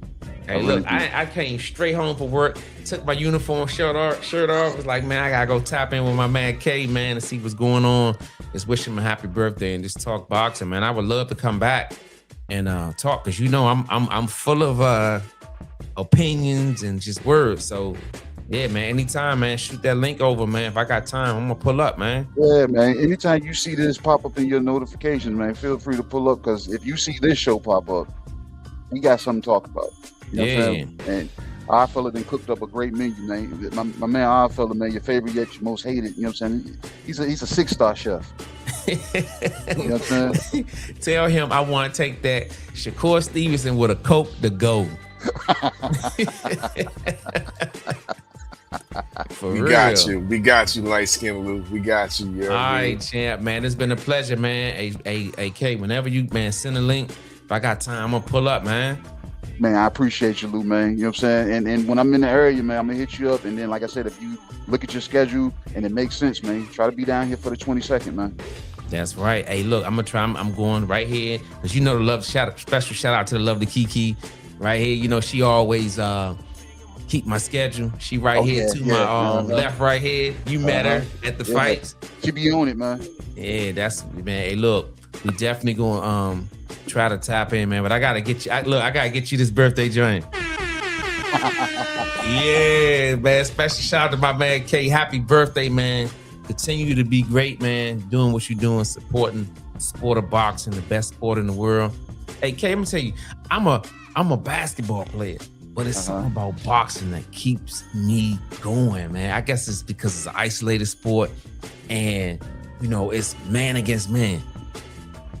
So that's why I'm locked in, and I'm pretty sure that's why you locked in, man. We're gonna continue to locked in, and then you got a leg ahead of me because you got brothers that was in the game, man. Yes. And I lean on them heavily on when I, gotta need something to talk about or just get an opinion on something. They always there for me. Man, do me a favor and go lean on Lamont. Tell him come pull up, man. I want him to come chop it up with me. Real conversations with KG. You know what I'm saying, with Lamont Peterson, because I see you talking freely. You know what I'm saying, on other podcasts and stuff. So I need him to come pull up. You know what I'm saying. I'm gonna definitely put that word in his ear, champ, man. Thank y'all, man. And I'm gonna get with you, champ. Yeah, man. I appreciate you, Lou, man. I really do, man. All right, champ. Man. Okay. My man.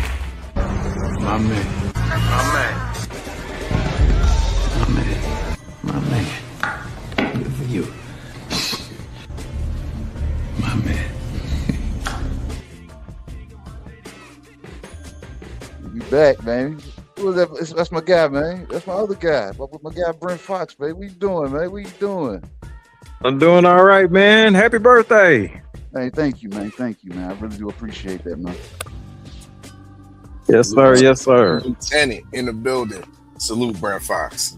Yes, sir. Thank y'all, fella. Appreciate that, man. Well, I hope you continue to be properly celebrated and appreciated there, brother.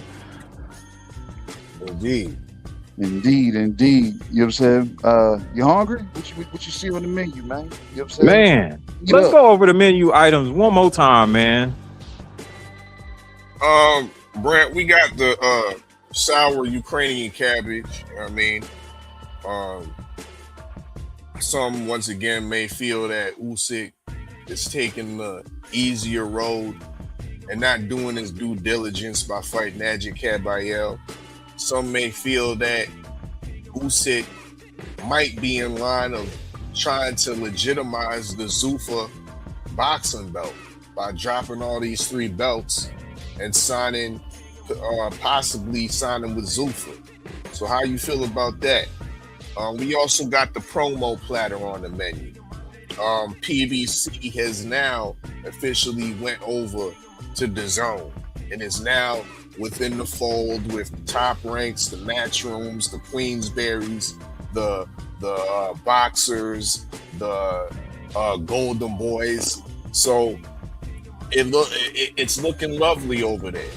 It's definitely looking like there be more potential for crossover fights from these promoters, and there's no sides of the street, so to speak. And they've upped the ante in regards to now that they're a serious threat to Zuffa. You know what I mean? So how you feel about the promo platter and PBC going over the zone? We serving up free croquettes if you want to make any confessions of past fights, recent fights that you missed your pick on. You know what I mean?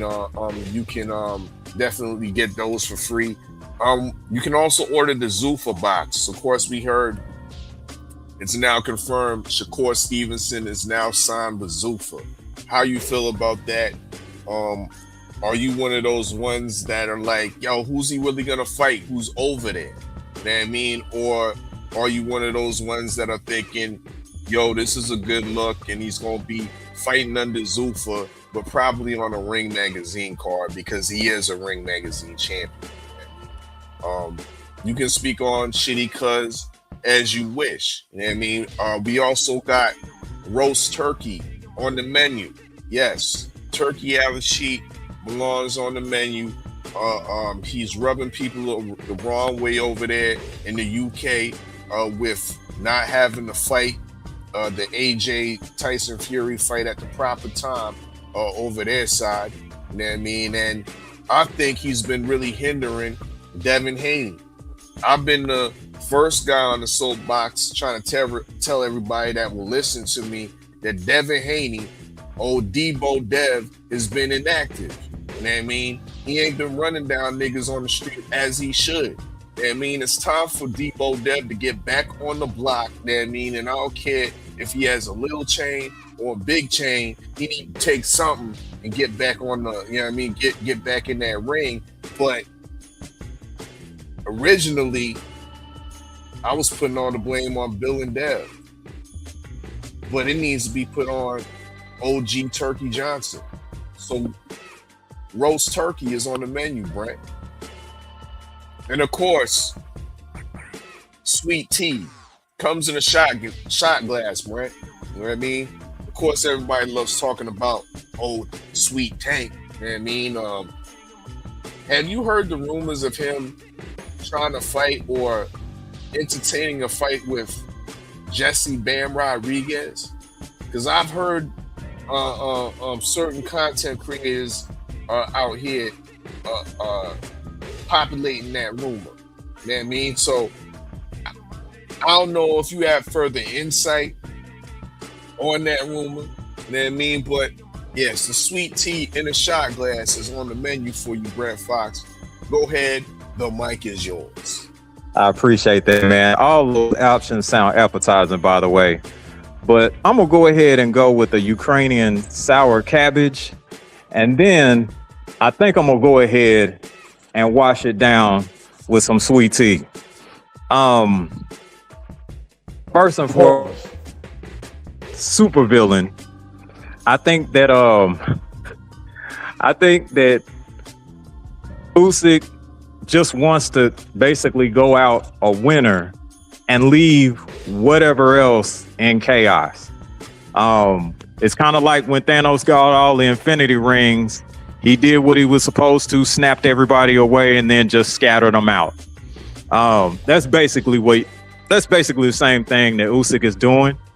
He doesn't want to keep bearing and owning the responsibility of all those titles, whether it be, conveniently for financial reasons, or whether it's just the responsibility of having to fight people that he's not comfortable fighting at this stage in his career.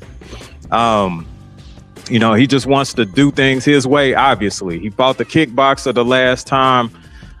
If he does actually go through with the Wilder fight, he'll basically not have to bear the responsibility of being the undisputed heavyweight champion. And if he loses to Wilder, that makes it that much worse on his legacy. So he did what he thought was right, because most villains, if you ask them, they're the hero. So he got rid of the belts and, quote unquote, was trying to give other heavyweights the opportunity to collect the belts, which, okay, yeah. But yeah, he just wants to do things his way too much.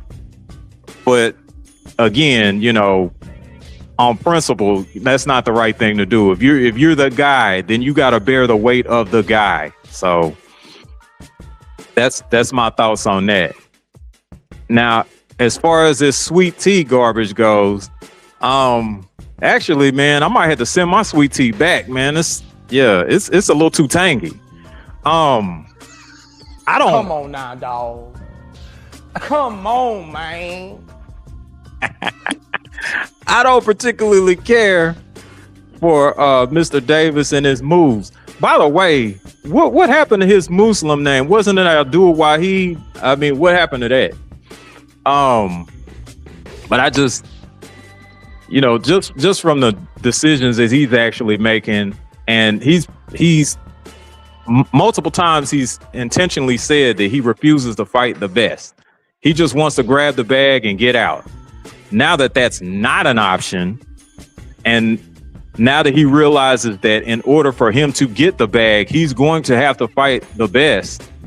Well, let me see how I can make it more convenient for myself. Oh, there's Bam Rodriguez. Maybe I could use him. So he's just doing what he did with Leo Santa Cruz, if he's going to do that.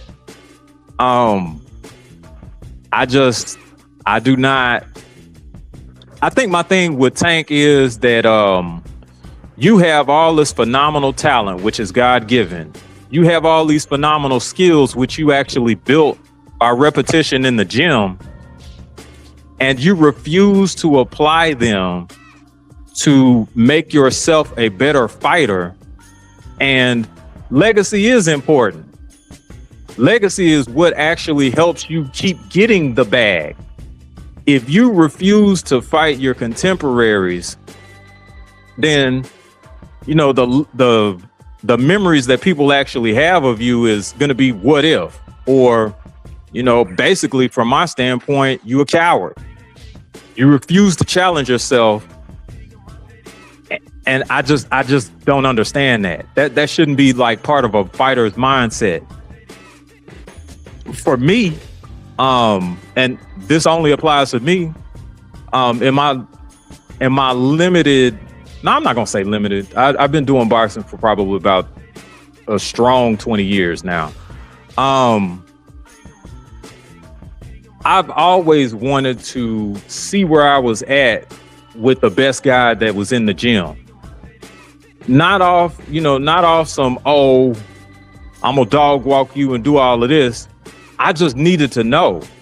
Not knowing, for anybody that has some type of competitive spirit or, any kind of self-esteem about them, I mean, that eats away at you.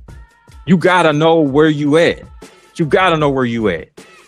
And for somebody that's supposed to be like the face of boxing at one point, that's not, I don't think that's humanly possible, to be honest with you. Like, how can you claim to be the best person and you're not that competitive at all? And to Kate, I'm sorry, to our fellow's point. Well, no, was it KG that said that they'll shrink him down? Tank will try to shrink Devin down to Skeletor just to get a fight. Mm-hmm. Like, yeah, those type of tactics. He did that with Ryan. He got away with it. So of course he's gonna try to do it again because he got away with it that time. You refusing to challenge yourself is where I'm really hung up with this guy at. I just don't understand that. If you claim to be the best, show yourself. Don't show us. Forget us. Excuse me. Forget us. Show yourself that you're the best. But you're refusing to do that, and there may be an underlying reason that really none of us really know about. As to why you won't actually challenge yourself or why you won't prove to yourself, not nobody else, because it's clear and apparent you don't care about nothing even your supporters or fans have to say. But why won't you try to even prove it to yourself? I just don't get that. For somebody that's supposed to be the apex predator or whatever, it sure look like you finna starve yourself to death, man. I pray that gets better, pun intended. But all right, y'all. I just wanted to just come up here, chop it up with y'all for a little bit, man. Wish my guy KG a happy birthday, and I'll just continue to sit back and listen to the show. Man, I appreciate that, man. I appreciate you, bro. I really do. Yes, sir. Yes, sir. Salute to the lieutenant. Salute, gentlemen. Salute. Look, Brent Fox said something that is relatable in real life. Our fella, you know what I'm saying, Brent, when he was up here, we came from the generation that we was raised a certain way. You ate what your mom cooked, and nothing else. You did your homework, changed your school clothes into play clothes, all kinds of stuff like that. And you had to fall to learn. You had to get your ass whooped to learn. Modern day, everybody wants to give their kids what they didn't have. So they give them the world. So the kids never get the opportunity to fall, scrape their knees, or know what it's like because somebody always catches them. I think that damn transferred over to boxing, because didn't Tank come in making bigger money than he should have been making? I know this is prize fighting. These guys deserve to get paid, but wasn't Tank making, you know what I'm saying, the bag early in the game? I think that kind of spoiled him. So got him a little soft. Yeah, got him soft. You know what I'm saying? He don't know what adversity is. So I blame it on the upbringing. And I'm not saying mom and dad. I'm saying who was my manager? Who were my handlers? Who were my coaches? Who had their hands on me as far as the molding process? So I think that plays a huge part, especially when those tendencies and habits are allowed in the gym or around. That's why we see fighters talk to their trainers a certain way, or people move a certain way. We see this. So I think that's more so what it is. And you become a creature of the habit of doing what I want to do, because everybody's been allowing me up to this point. So why should I do something different? Everybody's been telling me it's okay to do this. So I'm not shooting Tank any bill, but then we got to blame the upbringing, because he's been brought along a certain way that things that Tank do is okay.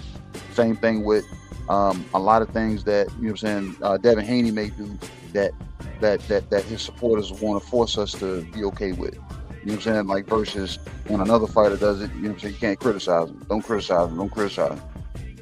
But when this other fighter does it, you know what I'm saying, we throw him all the way out. You know what I'm saying? Throw the baby and the bathwater out at the same time. So Tank, you know what I'm saying, he's another variation of that, and we see it.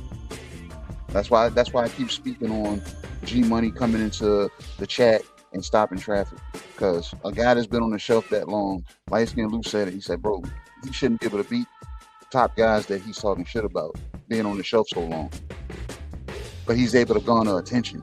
That's the crazy thing about it.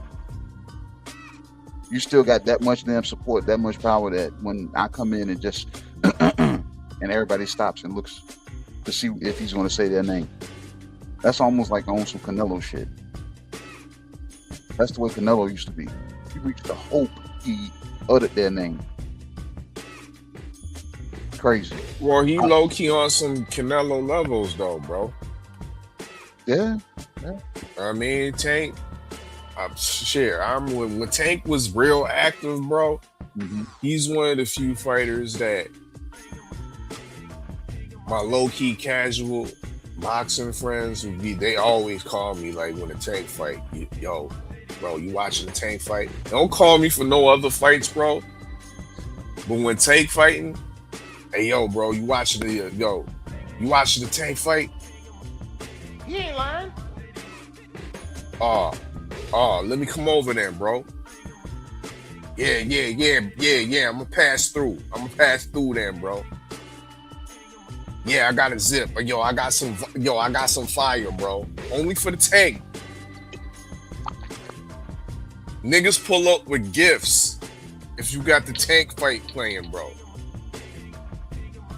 I'm just saying, that's low key on some Canelo levels, bro. Ain't but facts right there, man. Because when I went to the Tank fight in DC, my job, remember I told you, people, they come to me either Tank or Jake Paul. Jake Paul's fighting, man, you know Jake Paul about to fight. And then when he was about to fight Tank, man, you know you about to fight Jake Paul. You know Tank about to fight. Bro, I'm like, I talk real boxing. I cover real boxing. I cover real matches, real, you know what I'm saying, guys that maintain activity, guys, you know what I'm saying, that are not just cryptic when they want to be or fight when they want to fight or, you know what I'm saying, move around how they want to do it. You know what I'm saying? We follow guys that are either chasing legacy or actually really chasing the bag and they're being active about it. Mm-hmm. But these dudes come to the Tank, hey man, you know, Tank about to fight, man. You know what I'm saying? Tank about to knock this dude. You like, bro. Miss me with that, man. So yeah, G Money done entered the chat, bro. Mm-hmm. But he didn't enter that inaugural press conference for PBC. PBC ain't been doing their due diligence, bro. I don't know what they was trying to showcase up there on Thursday evening when they did the kickoff for Rolando and Tiafimo. That was nasty. You know, all the PBC representatives, you bring the dullest of them all, Sebastian Fundora. And then you got B Figgy sitting up there. And instead of promoting and gloating about the fact that, yeah, we over here with the deepest stable and we gonna be able to make the biggest fight since we're under the umbrella, you over here talking about, yeah, we about to make some mandatories. Because if it wasn't for mandatories, like Sebastian Fundora wouldn't have been no champion. Yeah. Nah. That's some bullshit. You know what I mean? We ain't trying to hear that, Tom Brown. We trying to hear that you went over to the zone to make some big fights happen. We trying to hear that you went over to the zone to actually get some airtime so we can get your deep stable active. Because there's a lot of guys looking dusty on the shelf. You know what I mean? There's a lot of guys that continue to lose their hairline and to continue to lose the hair on the top of their head. Old man Lara, WBA middleweight champion. When's the last time we seen him, KG? Why wasn't he up on stage? Is he too dark for the PBC press conference? Huh?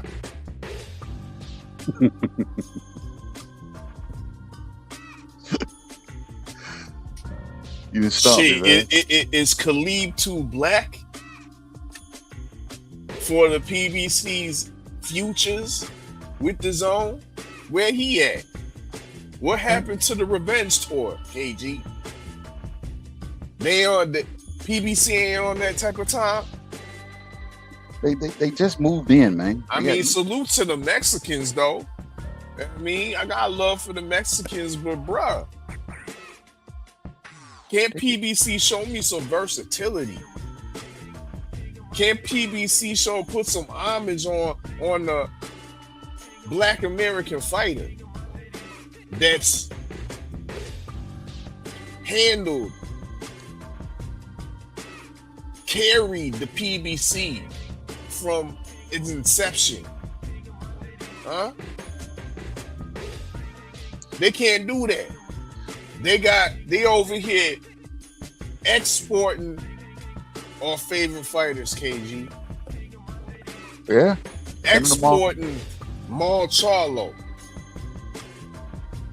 Got my man the Big Fish, who was a main attraction in Texas, doing big numbers. What? 50,000 in Jerry's World, huh? That was years ago, though. What years ago? We ain't talking decades, KG. Years. We're not talking about 5 years, KG. No, it's under 5 years, but it was still years ago. We're still in the same era when that happened, KG. So it's still relevant. But food's still stale. No, the food's still good in Texas. I don't know what PBC is doing, but Tom Brown and Al Heyman must atone. Shame. Shame. Shame. Shame. They trying, man. They got Tom Brown out there talking for everybody, man. You know what I'm saying? He's dying in front of us. He's been holding down the fort. You know what I'm saying? We done heard the conversations with Al Heyman and Leonard Ellaby behind the scenes. You know what I'm saying? They got other endeavors. They're looking to chop the whole king down at the knees, man. So yeah, Tom Brown's leading the forge right now. So what you think he's going? You think he's going to lead with black fighters? No. It's not the Tom Brown way. It's not. So be patient. They just moved in. They're traditional with it. They got to go around and introduce themselves to everybody. You know what I'm saying? And find out what everybody's customs are. You know what I'm saying? To find out, you know what I'm saying, so they can try to mix and match. Yeah, that's what I'm going with. Terrible, bro. Not off to a good start with the PBC over there on the zone, but I'm gonna say, speaking of this promotional platter, I like what the zone did or has been doing with their production with this new type of boxing show, I guess, or telecast. They got Saturday night fights. I like the inclusion or the addition of TNT, a terrestrial network. And with that, it gives me the vibe that I'm watching like NBA basketball on TNT. Because they have new analysts that they've introduced. So they got Sean Porter. They got Terrence Bud Crawford, and they got Tim Bradley. Tim Bradley and Sean Porter have been refurbished. They don't sound like the Tim Bradley and Sean Porter of old. I kind of dig the conversations that these guys were having during the fights. And it's only going to get better, KG. And they gonna be so like the camaraderie and the rapport is gonna increase to the fact that we might see boxing's version of Shaquille and Charles Barkley with Kenny Smith and shit. Oh man, that's what I'm starting to see. That's what I'm starting to see out of this, and that's a great part of the production. That what I'm liking that I wasn't expecting from the Zone. For a long time, we've been fed with the UK production. We're seeing the Carl Frampton, like he alright, but I mean, I don't want to hear him no more, bro. I want to hear the North American point of view.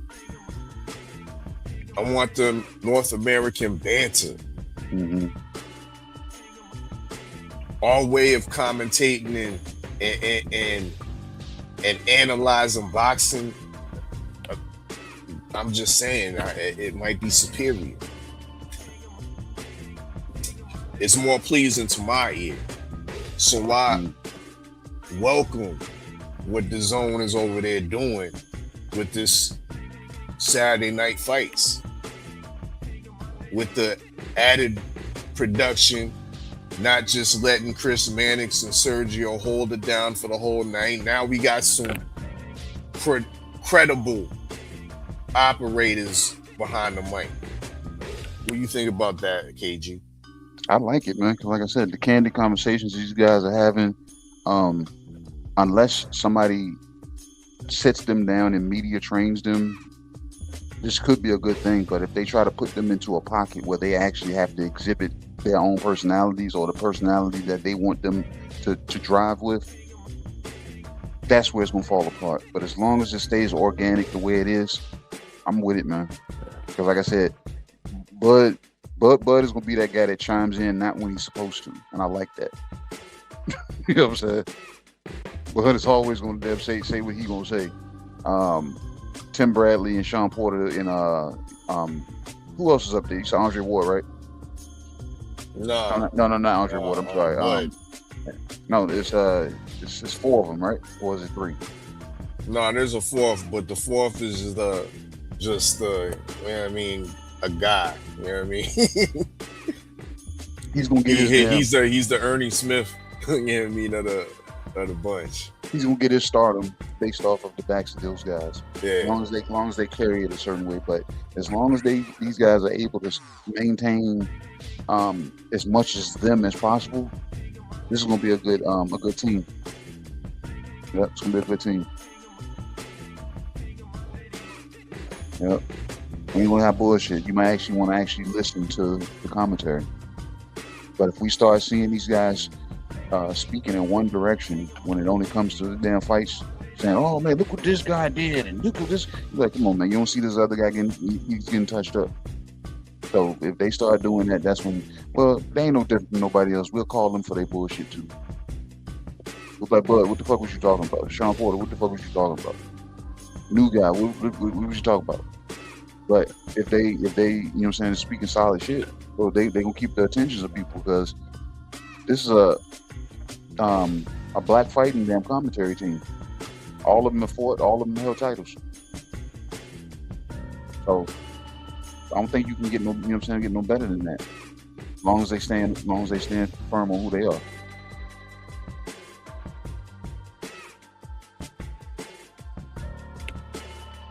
Link is in the chat. You see the menu scrolling along the ticker there. You know what I mean? What you saying, KG?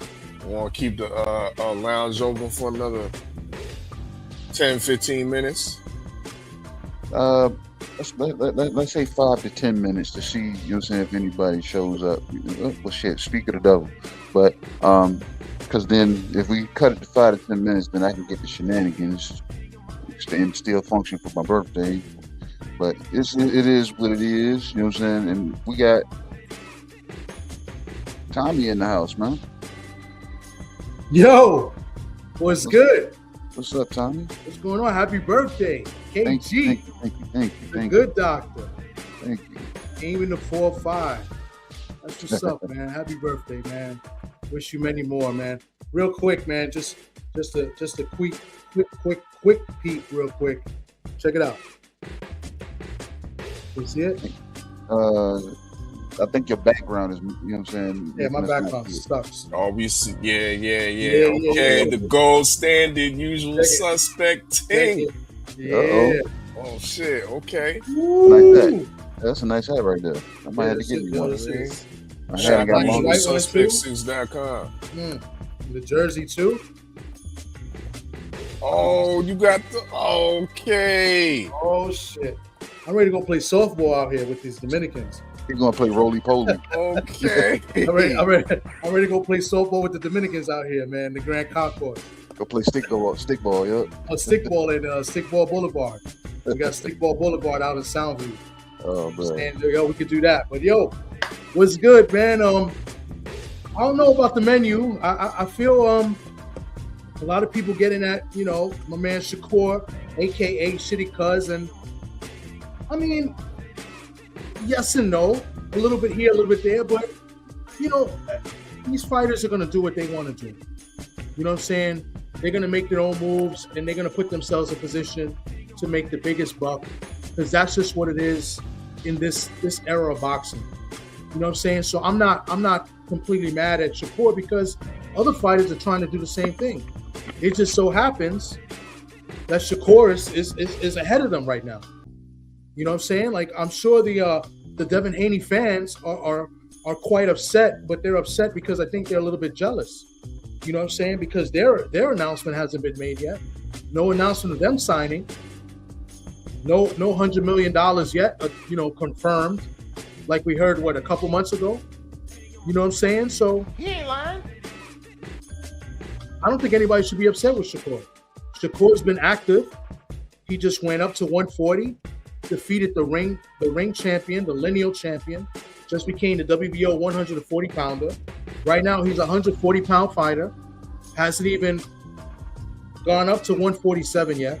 And all I hear is the worst fan base in boxing, right? I'm saying it right now. Devin Haney fans are the worst fans in boxing right now. What do you mean by that? I used to think it was Tank. Let me explain. I'm a Devin Haney fan, but I'm a fan of boxing also. I like Shakur. I like Keyshawn. I like Shushu. I like Jan Santana. I like Keith Colon. I like boxing, bro. You know what I'm saying? I don't like just one fighter, and it's not that fighter over everybody. The Devin Haney fans is Devin Haney over everybody. Y'all corny, bro. Corny. And when you guys don't get your way, you guys will want to, take the pail from the sandpit and run home.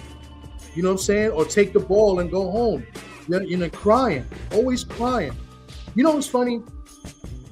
And I don't know if you guys talked about this. I've been listening, but I don't think y'all talked about it. And it's not really a big deal, but it's kind of a big deal. Didn't Teofimo get his promotional company signed to a deal? Didn't they kind of made a fight with Rolly Romero? I mean, I got two hosts on the panel right now. You know what I'm saying? Can y'all just help me confirm if I'm right or wrong? Because this is just me, my opinion. I'm not, no facts, or I don't want to be lying as well. But these are confirmed. These are confirmed. It is confirmed that TO Promotions or Takeover Promotions or whatever it is, they just signed a DAZN deal, right? Yeah. Not only that, they also signed to fight Rolly Romero. Why couldn't DHP do that? It's a legitimate question. I want to know, in your opinion, why couldn't they do that? What was the problem? Because the last but TD, I alluded to it earlier. That's why roast turkey's on the menu. And roast turkey is the guy that's supposed to be back in the independent Devin Haney, right? Correct. Right. Correct. You notice what I just said? The independent Devin Haney. But therefore, he's not really that independent. Just saying. You know what I'm saying? So anyway, back to Shakur. Shakur, 140 pounder. The last I checked, Devin Haney's been calling out the little guys. He's been calling out Shakur, and everybody says Shakur is ducking. Shakur is not campaigned at 147. You know, just last year, he was calling out Teofimo, and everybody said Teofimo was a duck. Even I thought he was a duck as well. He got a lot of money, a big offer to fight Devin. He declined it. So, but at the end of the day, he was a 140-pound champion that they wanted to bring him up to 147. I just think it's inconsistent how these fan bases, you know, come about with their opinions, their narratives, their logics, whatever it is. When you got a guy calling out a smaller guy, usually we call that out. But because it's your favorite fighter, I guess it's okay. And that's why I'm not mad at Shakur.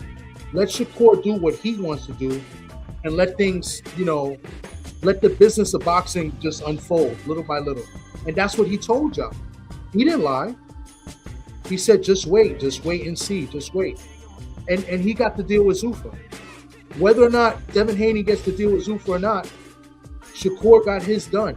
And he got it done first. And he didn't, and you know what I'm saying? The only thing he lied about is that he said he wasn't going to Zuffa when Eddie Hearn kind of spoiled everything and let everybody know what was going on. You know what I'm saying? But at the end of the day, the business played out. He signed. Now let's make these fights. You know what I'm saying? So at the end of the day, we got a WBO champion in the weakest division in boxing, the welterweight division, because you got fighters getting titles out of nowhere, getting elevated championships, getting title shots after losses, and not defending titles for 32, 33 plus weeks. And it's ridiculous. And this is a guy that is supposed to be the A side to everybody, that hasn't been a main event since Loma. You know what I'm saying? Has not, since Ryan Garcia. That's the last main event. And he hasn't defended the world title. It's crazy, bro. I don't think he's ever going to defend that title. I think he's going to give up the title. And I think you will see Shakur and Devin. And I am excited for the fight. But then I feel like there's a little bit that's been kind of taken off. And it's like, it is what it is. You know what I'm saying? So as of now, it's kind of like a fantasy fight for now. But, you know, people got to call it for what it is. Is it a fantasy fight? Because Zuffa, they don't recognize 140 pounds. Is Shakur going back down to 135? With them stretch marks around his shoulder area, I reckon he's going to 147, TD. I agree. I think he is going to 147. But is he going to fight Devin Haney next? Or is he going to fight Julian Rodriguez in the Battle of New Jersey Puerto Ricans out in the Prudential Center? Or is he going to fight Kane Sandoval? Or is he going to fight Brandon Lee? I mean, who else is he going to fight at 147? Hitchens has a fight. He's going to wait for Hitchens to win his fight, but aren't they like good friends? You know what I'm saying? So who is he going to fight? Is this contract that supposedly I hear that Devin gave to Keyshawn, is that going to take place? Because I don't understand how this independent can offer any contract. I'm trying to figure that out. They got to work out a deal with Top Rank, and if that don't go through, it goes to purse bid. Why can't DHP bid on the fight? Right? I've seen Karen and his team bid on a fight and win a purse bid. And then I seen Subrel Matias and Fresh Promotions. I've seen them win a purse bid. So what is the problem? What is really the problem? That's the question I want to know. OG Turkey Johnson. But you're but everybody else is a duck. Everybody else is a duck. And afraid of Devin Haney because of Turkey. No, he's an independent contractor, right? Exactly. Take the ball and go home. Exactly. But what I'm saying is, if it's Turkey's fault, why are we blaming all these other fighters as if it's their fault? Why are we blaming Keyshawn and calling him a duck? Why are we saying Shakur is a duck? Why are we saying all these other fighters are duck if it's Turkey's fault?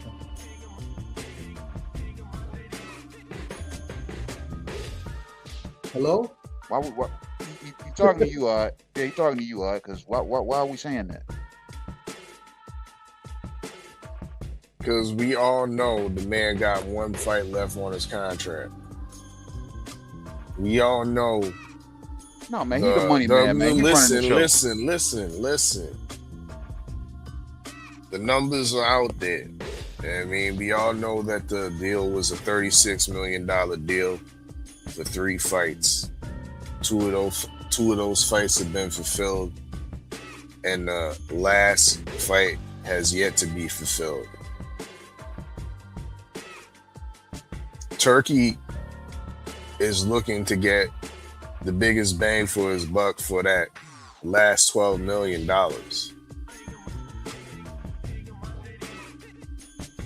I suspect that he was the obstacle and did not feel that the Rolly Romero fight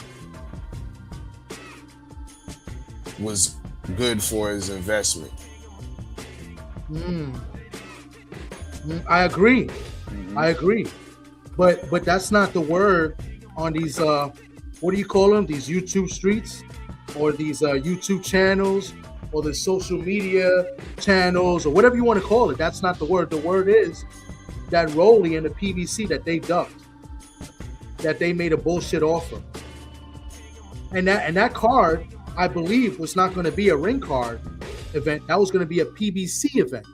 So at the end of the day, what you're saying is this: Turkey is the holdup, because Turkey is the one holding back Devin's career, not all these supposed fighters that are supposedly ducking. Because all I see on the YouTube streets of the Devin Haney fans is that everybody is ducking Devin Haney. That's all I see. I don't subscribe to that. So y'all both saying, I don't subscribe to that, TD. So y'all are both saying that the DHP is not in control of their career? Like, is that what we're saying? Like DHP they have to, Promotions, by the way, sorry. The promotions is not in full control, so they have to wait until Turkey releases them? It don't sound independent to me. I need somebody to come up here and, you know what I'm saying, tell me the other side of that. That's what I'm trying to figure out. That's what I want to know, because this is what I've been hearing. You know what I'm saying? And I've been hearing, I saw live today that Devin Haney's the most duck fighter in this era. Some stupid shit like that. But what I'm trying to understand is, how did Rolly duck that situation when it's Turkey that didn't want to put the money up for that fight? That's what I'm trying to understand. Mm-hmm. The same thing with Keyshawn, right? What's the holdup? If you want to tell me that Keyshawn's not ready, that Keyshawn don't deserve a title shot in this bullshit, I'm okay with that. But no, you didn't I'm not say okay that. with that. Hold up. You didn't say that a few months ago before the Nahir Albright fight. What people were saying was that why he didn't petition to be in the rankings. That's what I'm saying. So it's a little inconsistency there. Mm-hmm.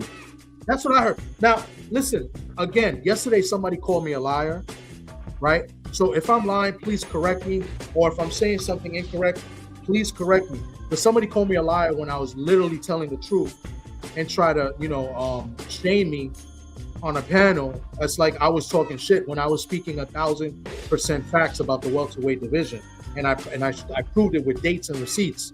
You know what I'm saying? And then when it came to it, the guy said he wanted to shoot me. By the way, he's a Devin Haney fan. You Devin Haney fans are retarded, and y'all all soft.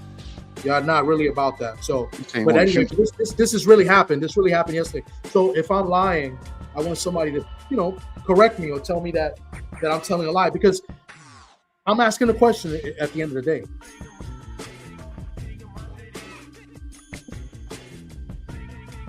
Damn. I don't know. I just want somebody the King's Guard wanted to shoot you, bro? I just want a little clarity or correction. What did you say? I just asked a question. I want to know what is the holdup on Devin Haney's career? Why he hasn't fought since November 22nd? Because everybody's scared, Thomas. Excuse me? Everybody's scaed. Oh, stop it. Why he hasn't fought in 32, 33 weeks? Everybody's scared. Everybody. And I mean it. Everybody. They're all scared. Turkey Johnson. Turkey Johnson. Wow. Yeah, man. So like I said, I can't fight unless I and it's obvious nobody else is willing to pay $12 million.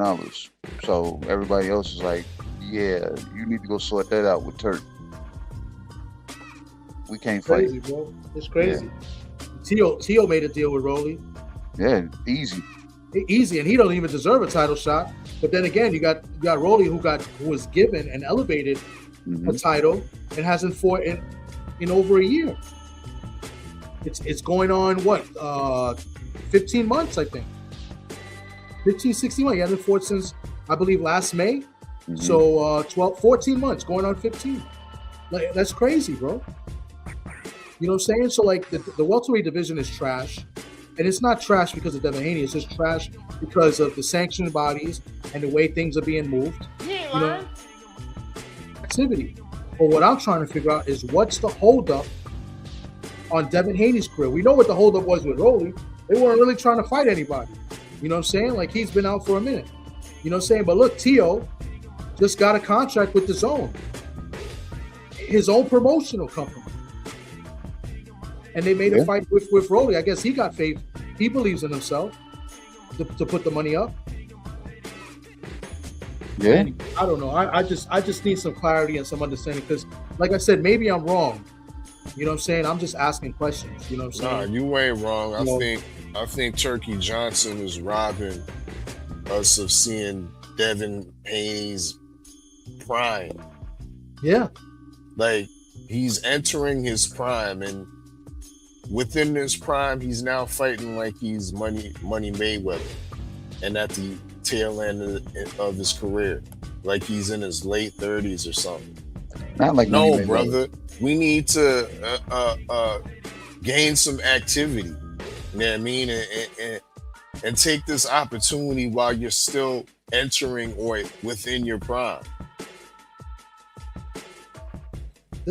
Part of the problem is that Devin Haney is not a big enough draw as him and his team and his fans think he is. They need a named dance partner in order for them to get the money that they want, because they can easily defend the title against anybody in the division that's ranked in the top 10. They can do it voluntary. Anybody before Keyshawn got mandated, they could have easily done that. But the thing is that they want to get paid 10, 11, 12 million and up. And that's just not realistic. You know what I'm saying? Because you're not going to be a main event of a card against a Jack Catterall or even a Tiger Johnson. And it's not going to be a pay-per-view. It's not worthy pay-per-view. It's not going to make bread. And people are not going to get a return on investment from fights like that. And the problem is they want to call up the little guys that got big names. They want to call up Shakur, right? Because that's a big name that would sell. They want to call up, even a Teofimo last year, right? They want to bring up a Tank Davis, right? Because they know that's a dance partner themselves. Now, mind you, I know that Oscar and Ryan didn't want to play ball, so I believe they got an argument there, 1,000%. I give them that. But Ryan Garcia is not the only fighter in the welterweight division. You know what I'm saying? Even Keyshawn Davis, like, yes, he's not, maybe he's not worth being a number one contender, but they could still make a fight with him, but it's not worth 10, 11, 12 million or a main event or a pay-per-view. In my opinion, it is not. And that is the problem. They're asking for too much, and they're not big enough names. And they need a dance partner, and that's why they need a Shakur Stevenson.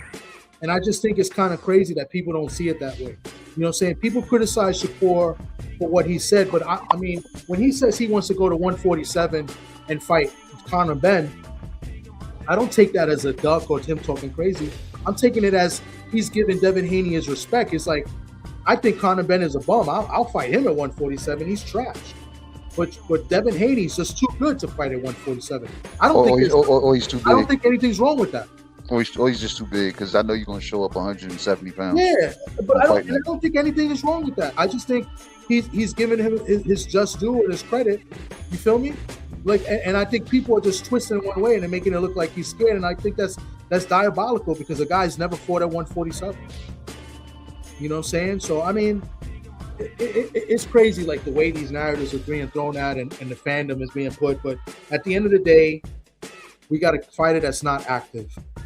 And we don't know when he's going to get active. You know what I'm saying? And as far as G Money, he's not active either. He hasn't got a win in over 2 years. So and he's talking about coming back in 2027. So you know what? Why talk about him? I don't care. Let's wait till he comes back, and then we talk about it when he comes back. No, they got to talk about him. I'm only concerned with the people that are active. Look, Thomas. They got to talk about him. The same reason when a dirty Ryan Garcia got suspended for a year, but he still maintained relevance because he was talked about the whole time he was suspended. So yeah, it's just something that happens, and I don't understand it.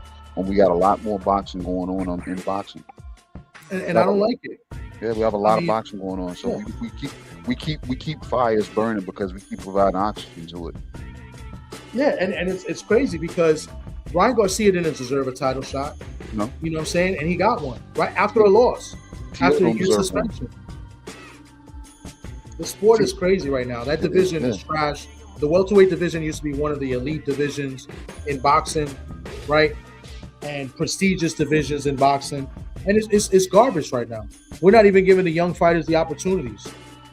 You know what I'm saying? It's ridiculous. You know, Tio, I don't think, you know, Tio's another one, you know, that's coming off a loss, getting a title shot, you know. But it just shows credit to him and his team. They're able to make a fight while another promotional company's not. It's crazy, bro. And he'll be more active than Devin Haney because he'll have 2 fights in between, you know, Devin Haney's last fight. It's crazy. And it's no knock on Devin Haney himself because as far as in-the-ring talent, listen, I think Devin Haney is top 3 pound for pound. Not top 5. I think he's top 3 pound for 5. I just don't like the moves. I don't like it. I don't get it. You know what I'm saying? And that goes with a lot of fighters. They're spoiled, you know, because of the money that they're getting now and because of a turkey. But at the end of the day, holding up your career in your prime. It's crazy. But that's what I wanted to talk about. I wanted to get you guys' thoughts on it because a lot of people are not talking about it because, let's face it, there's a lot more Devin Haney fans that be on here than non-Devin Haney fans. And here I am. I'm a Devin Haney fan, but I'm just a realist. You know what I'm saying? And I'm more of a boxing fan than anything. Our thoughts on Devin Haney don't matter. Yeah.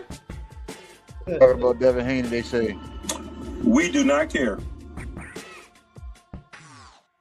Simple as that. It's just crazy, man. It is what it is. But you know, what can you do? But salute to Shakur to get that deal, and hopefully we can see him in a big name fight, right? I don't want to see him in there with Julian Gonzalez. If it happens, oh my God! Remember I said it first. But you know, hopefully he gets a big fight. Hopefully it is Dev. But salute to him for getting the deal done. I don't hate on anybody, you know, getting their money. You know what I'm saying? What type of person I would be hating on somebody making millions? You know what I'm saying? So good salute to him. Congrats. Now let's get a big fight.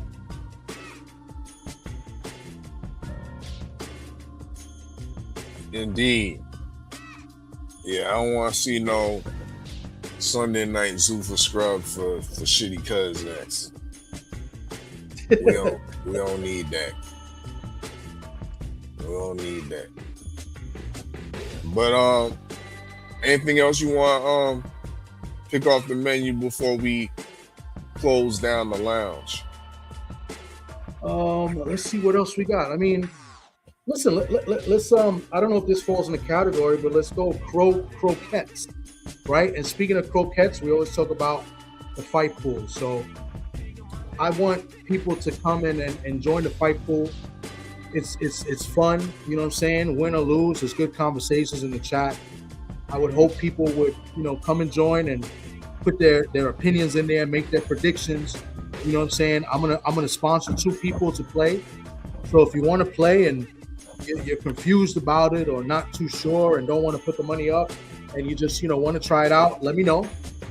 And I'll try to get you in there. 2 people I'll get in because I want to get this pot, you know, as big as possible. And I also want to get the group chat as big as possible so we can, you know, we could collab, you know, on Boxing Talk, and maybe we could collab on, you know, on a video or do some content together as well. So yeah. So, you know, join the fight pool.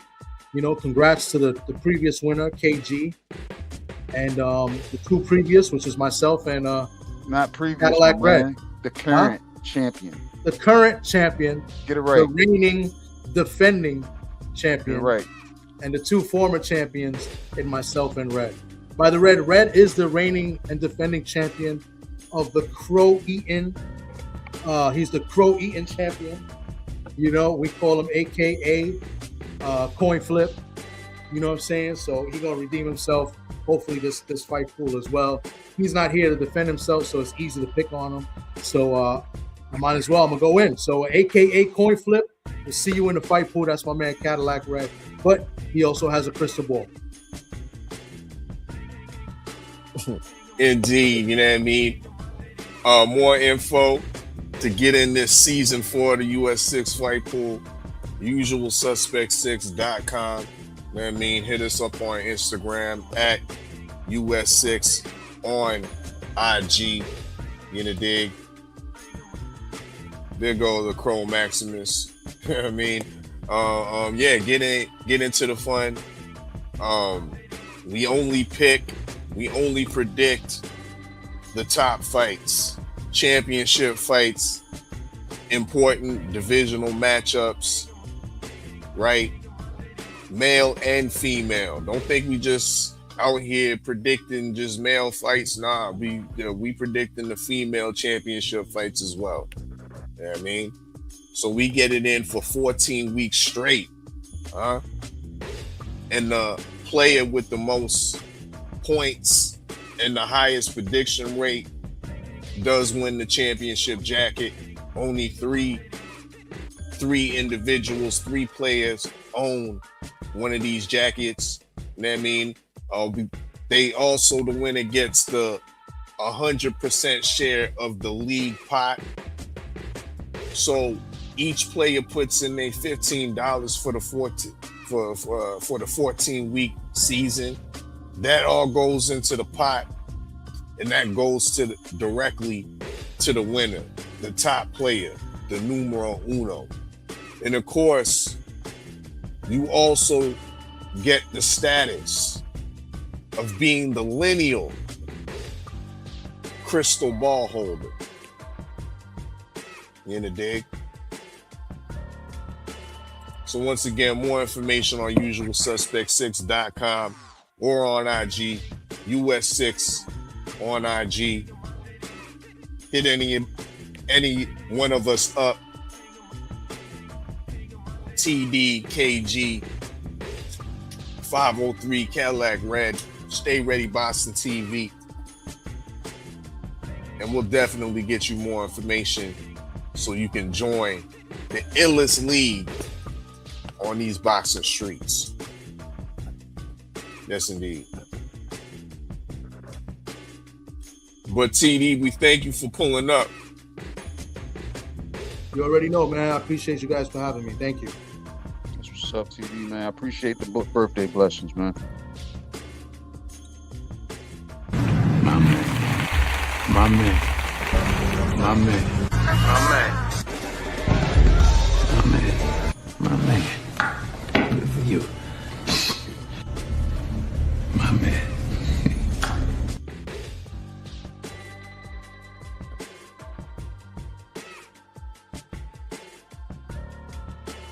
It's been a good one, all right.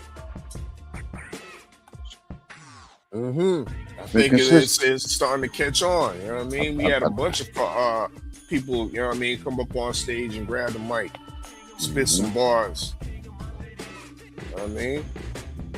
Yeah. Another good one, man. Another good one. You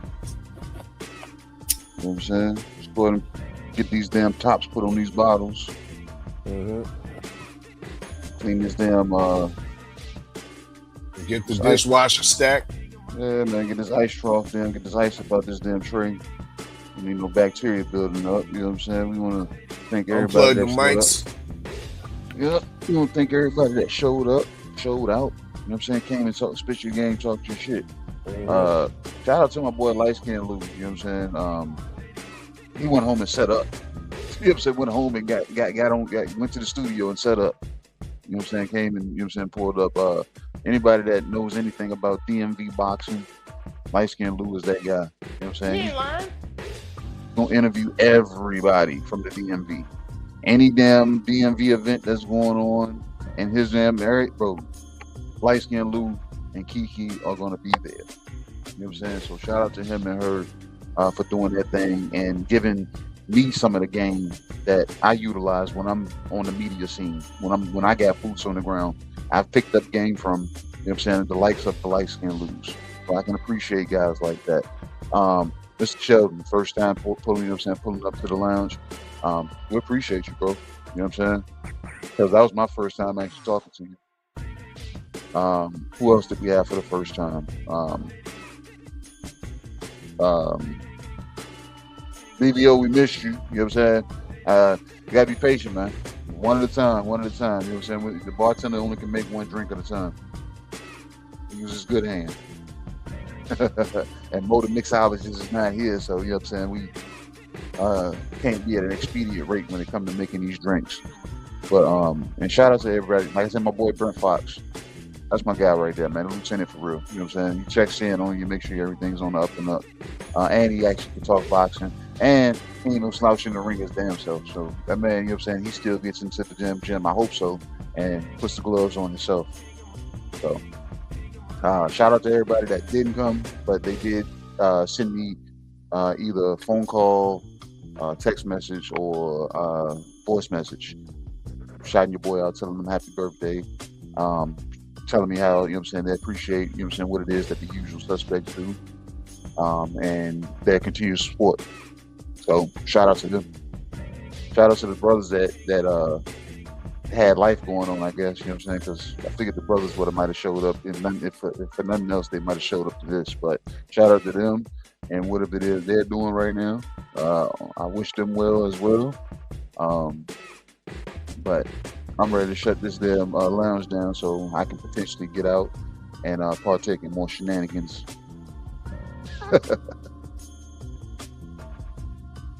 Indeed. Well, y'all know what it is. Once again, Born Day blessings. You know what I mean? Enjoy yourself. Stay safe out there. Stay dangerous out there at the same time. You know what it is. Salute to everybody that pulled up in the chat. You know what I mean? And yeah, next time we open the lounge, y'all know what it is. And the link is in the chat. It's your time to step on stage and grab that mic and spit your game, talk your shit. It's your favorite, your most hated art fella. Hey man, I'm Gizon. You heard what he said, man. And to close us out, man, you know what I'm saying? Y'all tap into this, man. August 22nd, if you're in the Richmond, Virginia area. Good night of fights right here, the Richmond Punch Out. It's going to be headlined by The Nightmare, Natasha Spence. So, and it's going to be, I think we maybe got, 9 fights on that on the card for that night. So, you know what I'm saying? If you're in the area, August 22nd, man, pull up, man. Come show your support. You know what I'm saying? It's going to be a great night of fights. US6 Sports and Entertainment Hub, man. The lounge now is officially closed, man. You know what I'm saying? We appreciate you all.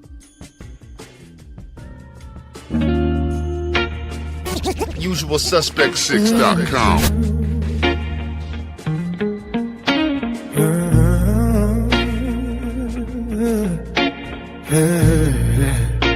Yeah.